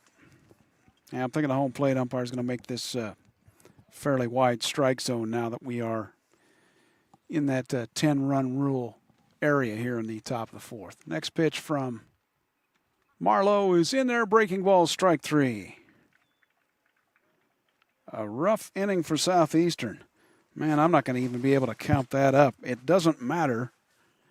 Let's just count the score. 1, 2, 3, 4, 5, 6, 7, 8, 9, 10, 11, 12. At the end of 3.5, it is 12-0 Central. Over Southeastern. We'll be back after this. Furious Rally Sports.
The damage done by the bottom of the lineup of Camp Point Central. The Panthers that's when they turned it on the past couple of innings.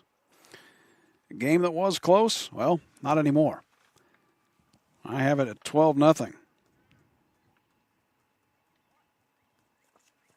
We go to the bottom of the fourth. It's 4, 5, and 6 for Southeastern. Mason Fry, Andre Roberts, and Carson Kerr. Fry now playing, Fry playing now center field. He was the starter. Was chased that last inning, and it was just a rough one. That inning must have been a 30 to 40 minute half inning. Sure seemed like it.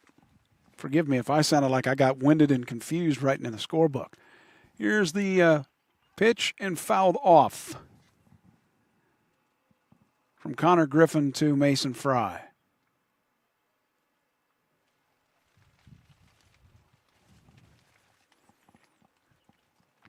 Griffin is pitching a gem. That is popped to right.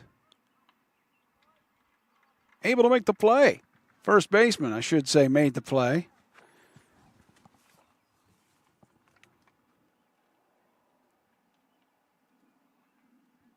And that's Reese Wilkie, one away. Nice play by Reese there, ranging over into foul ground. One out here in the bottom of the fourth. All Central. 12-0 over the host school, Southeastern, on Furious Rally Sports. Thanks for joining me. First pitch to Andre Roberts. Breaking ball, strike one.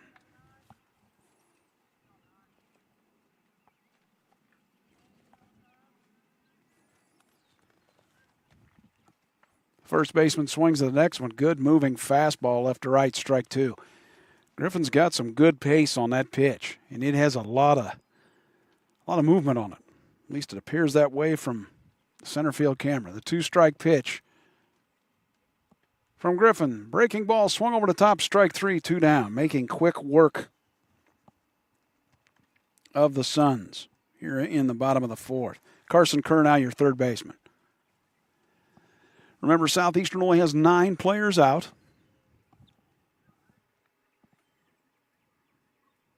So they have to play people where they can. And a lot of them will pitch at various points. First pitch to Kerr. Swung on a miss, strike one.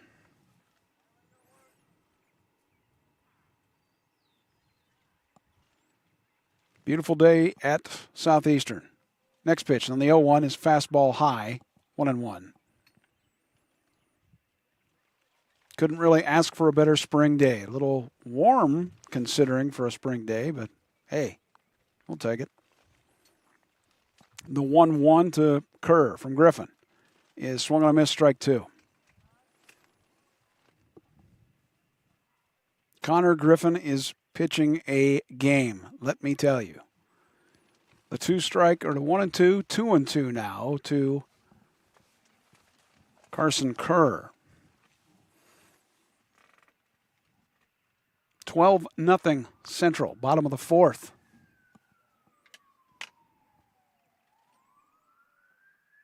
And the 2-2. Breaking ball outside, 3-2.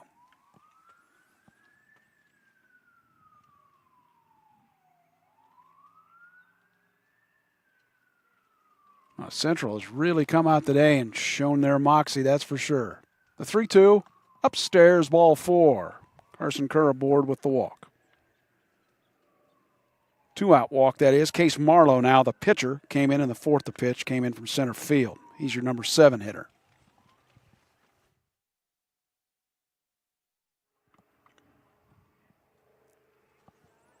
All Central, 12-0. Bottom four, 2 outs for SE. Pitch is fouled to the right. Nope, no play.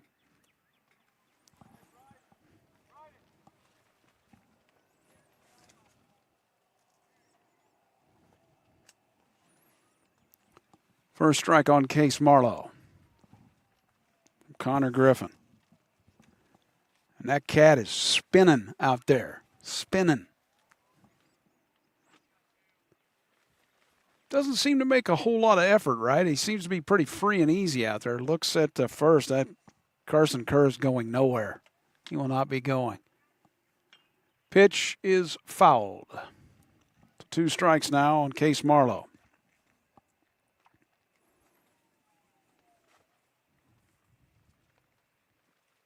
Thanks for being here on Furious Rally Sports. We are in the bottom of the fourth from Southeastern.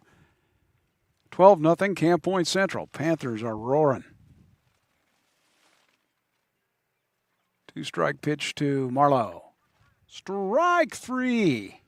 Yes, indeed. Good pitch there, taken by Case Marlowe. So, no runs, no hits, one left. And we are going to the fifth. Central trying to add to the 10-run rule lead. If they hold Southeastern in the bottom, they will win this by the 10-run rule. 12-0 Central as we go to the fifth inning. Over Southeastern on Furious Rally Sports. Back in just a few moments.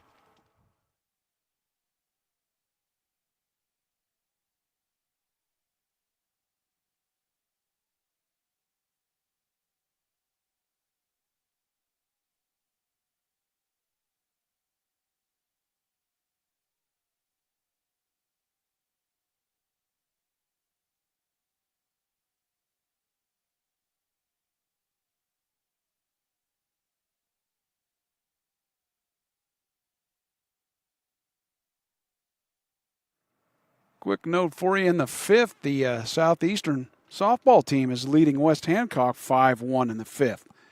They're at West Hancock. 5-2 win for West Hancock at Southeastern softball. Game I covered, what was that, last Tuesday. Right here, though, it's all Central. We got a new pitcher for Southeastern. That's Andon Akers on the hill. At least I think that's right. Do I have that correct? I believe I do. Yes, your right fielder.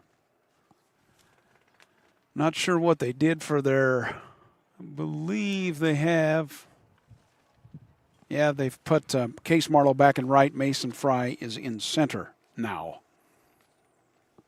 Jaron Henry still in left for Southeastern. So it's, let's see, Connor Griffin, Mason Miller, Reese Wilkie, 3-4-5. For Central here in the fifth, trying to add to that 12-0 lead.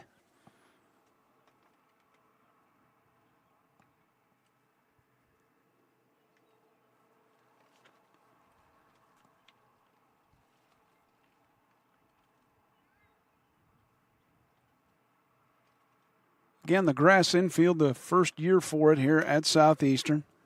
Kind of neat they have it.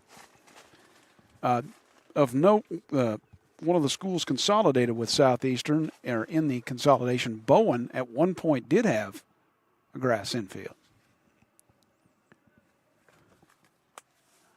Let's see if we have a pinch hitter.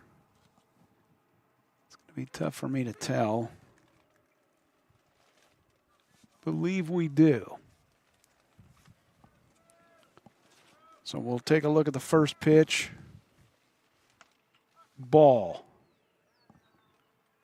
See if I can zoom in here and see who that young fella is here. I believe it's Drew Pabin.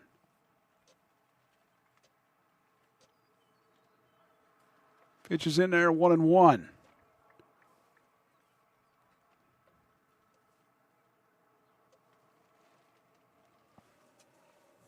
So Pabin pinch hitting in the fifth. Upstairs.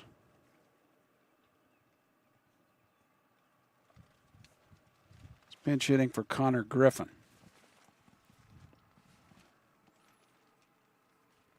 Pitch swung on and missed. And the throw down to first for the out. So the first out of the inning. As Pabin strikes out.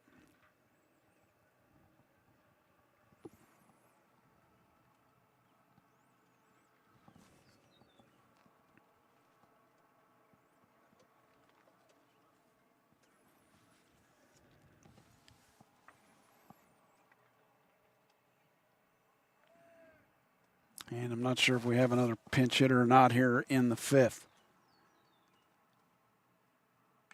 Pitch is outside, ball one. I'm going to have to bring binoculars so I can see without doing this to you. Looks like number 8, huh? Pitch is in there for a strike.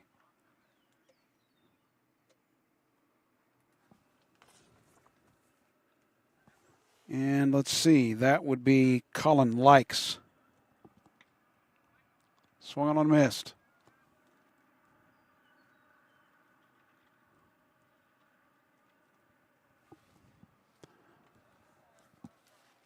And an Acres trying to make quick work of Central here in this inning. Fouled it off, 2 strikes now on Colin Likes for Central. They lead at 12-0.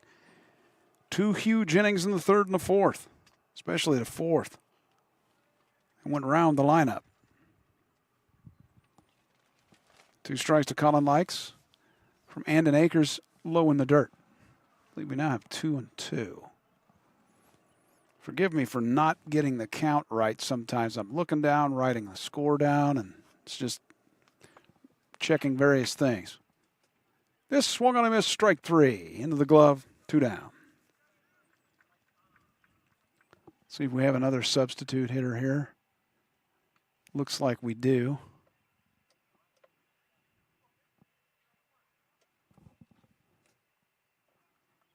And 14.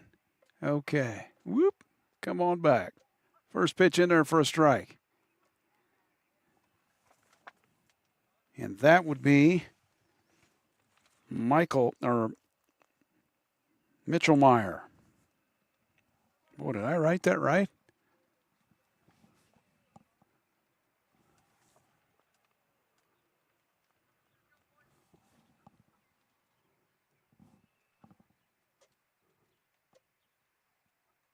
Next, upstairs. When I wrote that down, I did not write that down very well. Wrote in my scorecard quick. He was a substitute, so okay, 2 outs here in the bottom of the fourth. Central leading 12-0. Top of the fifth, rather. They're leading 12-0, 2 outs. Strike there to Mitchell Meyer. And the next with 2 outs. Swung on a miss, strike 3. Pretty good work by Andon Acres. 1, 2, 3. Goes Central in the fifth, but they're wanting to close it out in the bottom of the fifth. And I'll tell you why they're wanting to close it out. I'll just mention this word, no. We'll come back and see if that's what happens here in just a few moments. Hang in there.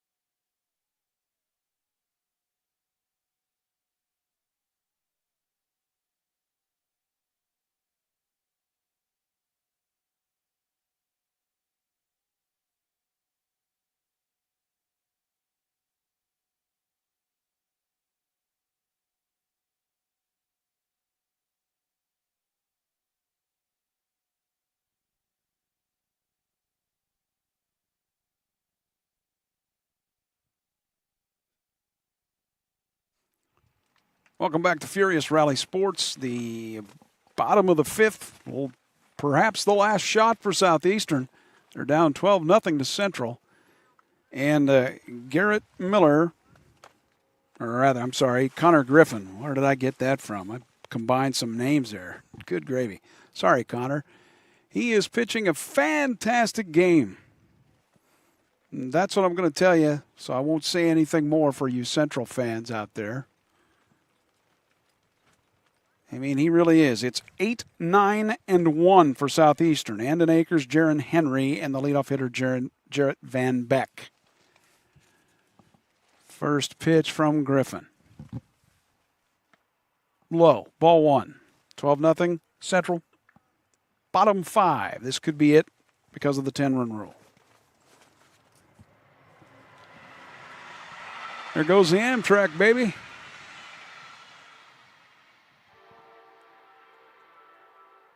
That pitch low in the dirt.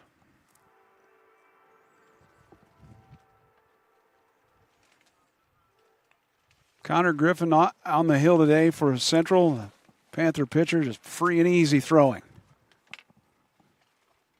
That pitch is outside. So a couple of balls now on Andon Akers, who came in to pitch last inning. 1-2-3.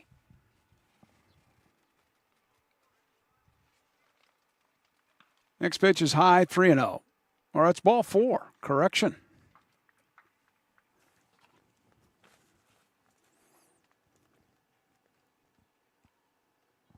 So Andon Akers is aboard. And that leads to Jaron Henry, the left fielder. He bats ninth. First pitch in there for a strike.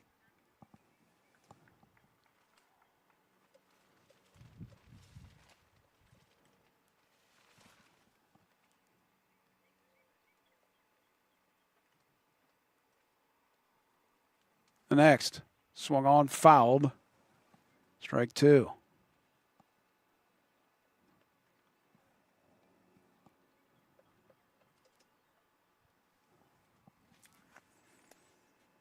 Quickly 2 strikes on Jaron Henry with a runner at first.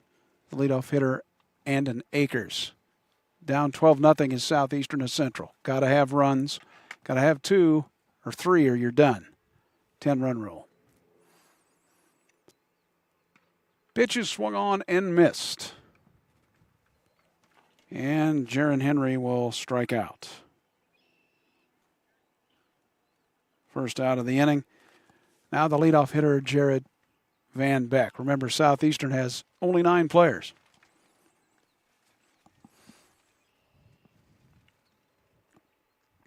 Central's come in here today and made a statement, that is for sure. Connor Griffin's first pitch to Jarrett Van Beck is fouled back. Van Beck has struck out and grounded to short.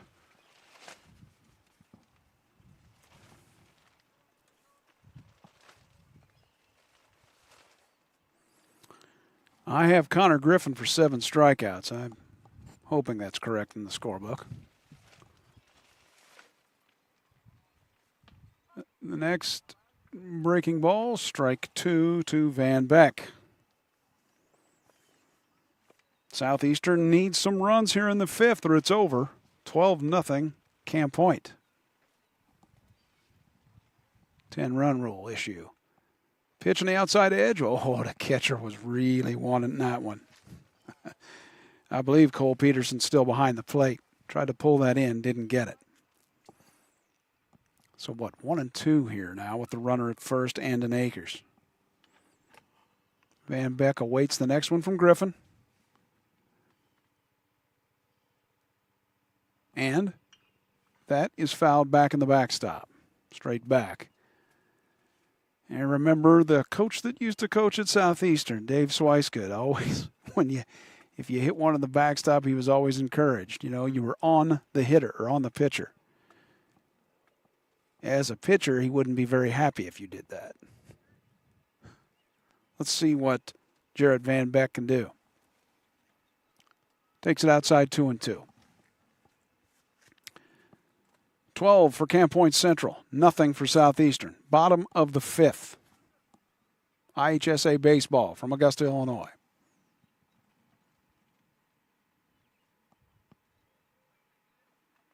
The next is popped to the right, and it is foul.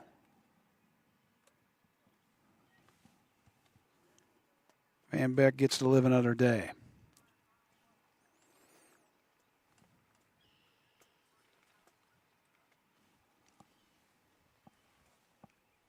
Oh, sorry we didn't get the camera shot of the Amtrak coming through, but it's pretty cool when it does fly through here.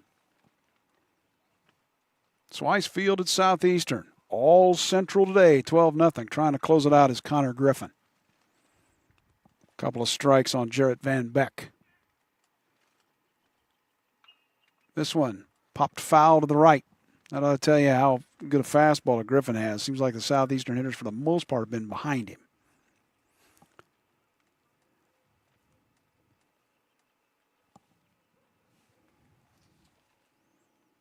Connor's been working very free and easy out there. Doesn't seem like it's been a whole lot of labor. One out here in the fifth, runner at first. 12-0 though, Central leading. Breaking ball is outside. I believe the count now full. I believe that's what the home plate umpire motioned there. I'm guessing Connor Griffin comes right after Jarrett Van Beck with the 12-0 lead. Why wouldn't he? Now he steps off. I think some dirt blew in his eye. The one thing about them going to the grass infield here at Southeastern, I think it helps to keep the Sahara down, because when they had it all clay, it would just be like the Sahara Desert at times with the wind. Dust everywhere. Full count pitch now to Jarrett Van Beck. Is hit and will fall for a base hit. Out to short center field. Wow. One of those hit it, the seeing eye singles, if you will. So now I can tell you, poor Connor Griffin, he had a no-hitter going. Does not anymore. Now a one-hitter, but he's pitched very well. Owen Rigg now at the plate, who has walked twice. Central still in control, 12-0 over the host school, Southeastern. We're in the bottom of the fifth. Breaking ball in there for a strike.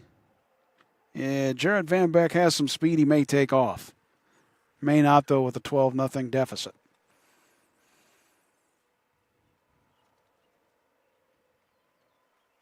The 0-1 to Rigg is in the dirt.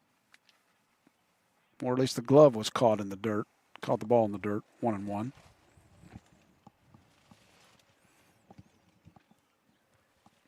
Central wins. They move to 6-8. Looking quite likely here. This is grounded to third. Over to first. Is he safe?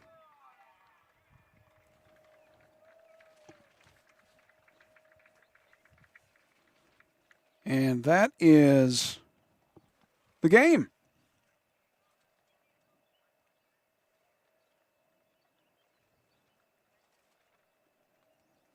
Boy, somewhere I missed an out. What happened there?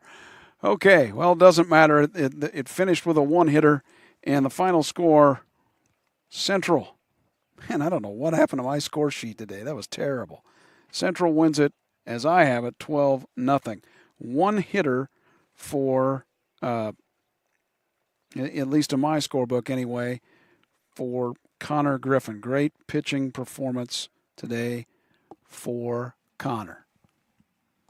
How about that? What a great job he did. And again, Central today came in here. Now they're 6-8. Southeastern falls to 2-6. Should tell you a lot about where Central is heading. I think they're going to be a very good team as the season progresses in IHSA baseball. So that will do it from Augusta. The final score. The Camp Point Central Panthers come to town. Give the old neighbors a shellacking, I guess you could call it. 12-0 the final score in 5 innings. This is Phil O'Neill with Furious Rally Sports. I hope you enjoyed it. And one thing I just wanted to say to you.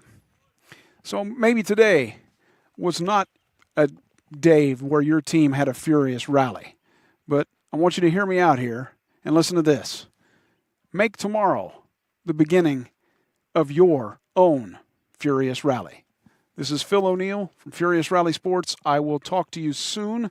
The next game will be next week. I believe it is Monday, maybe Tuesday. I have to look. It is softball. Southeastern will be playing at home against Pleasant Hill. And that's all for now. I will talk to you soon. Bye.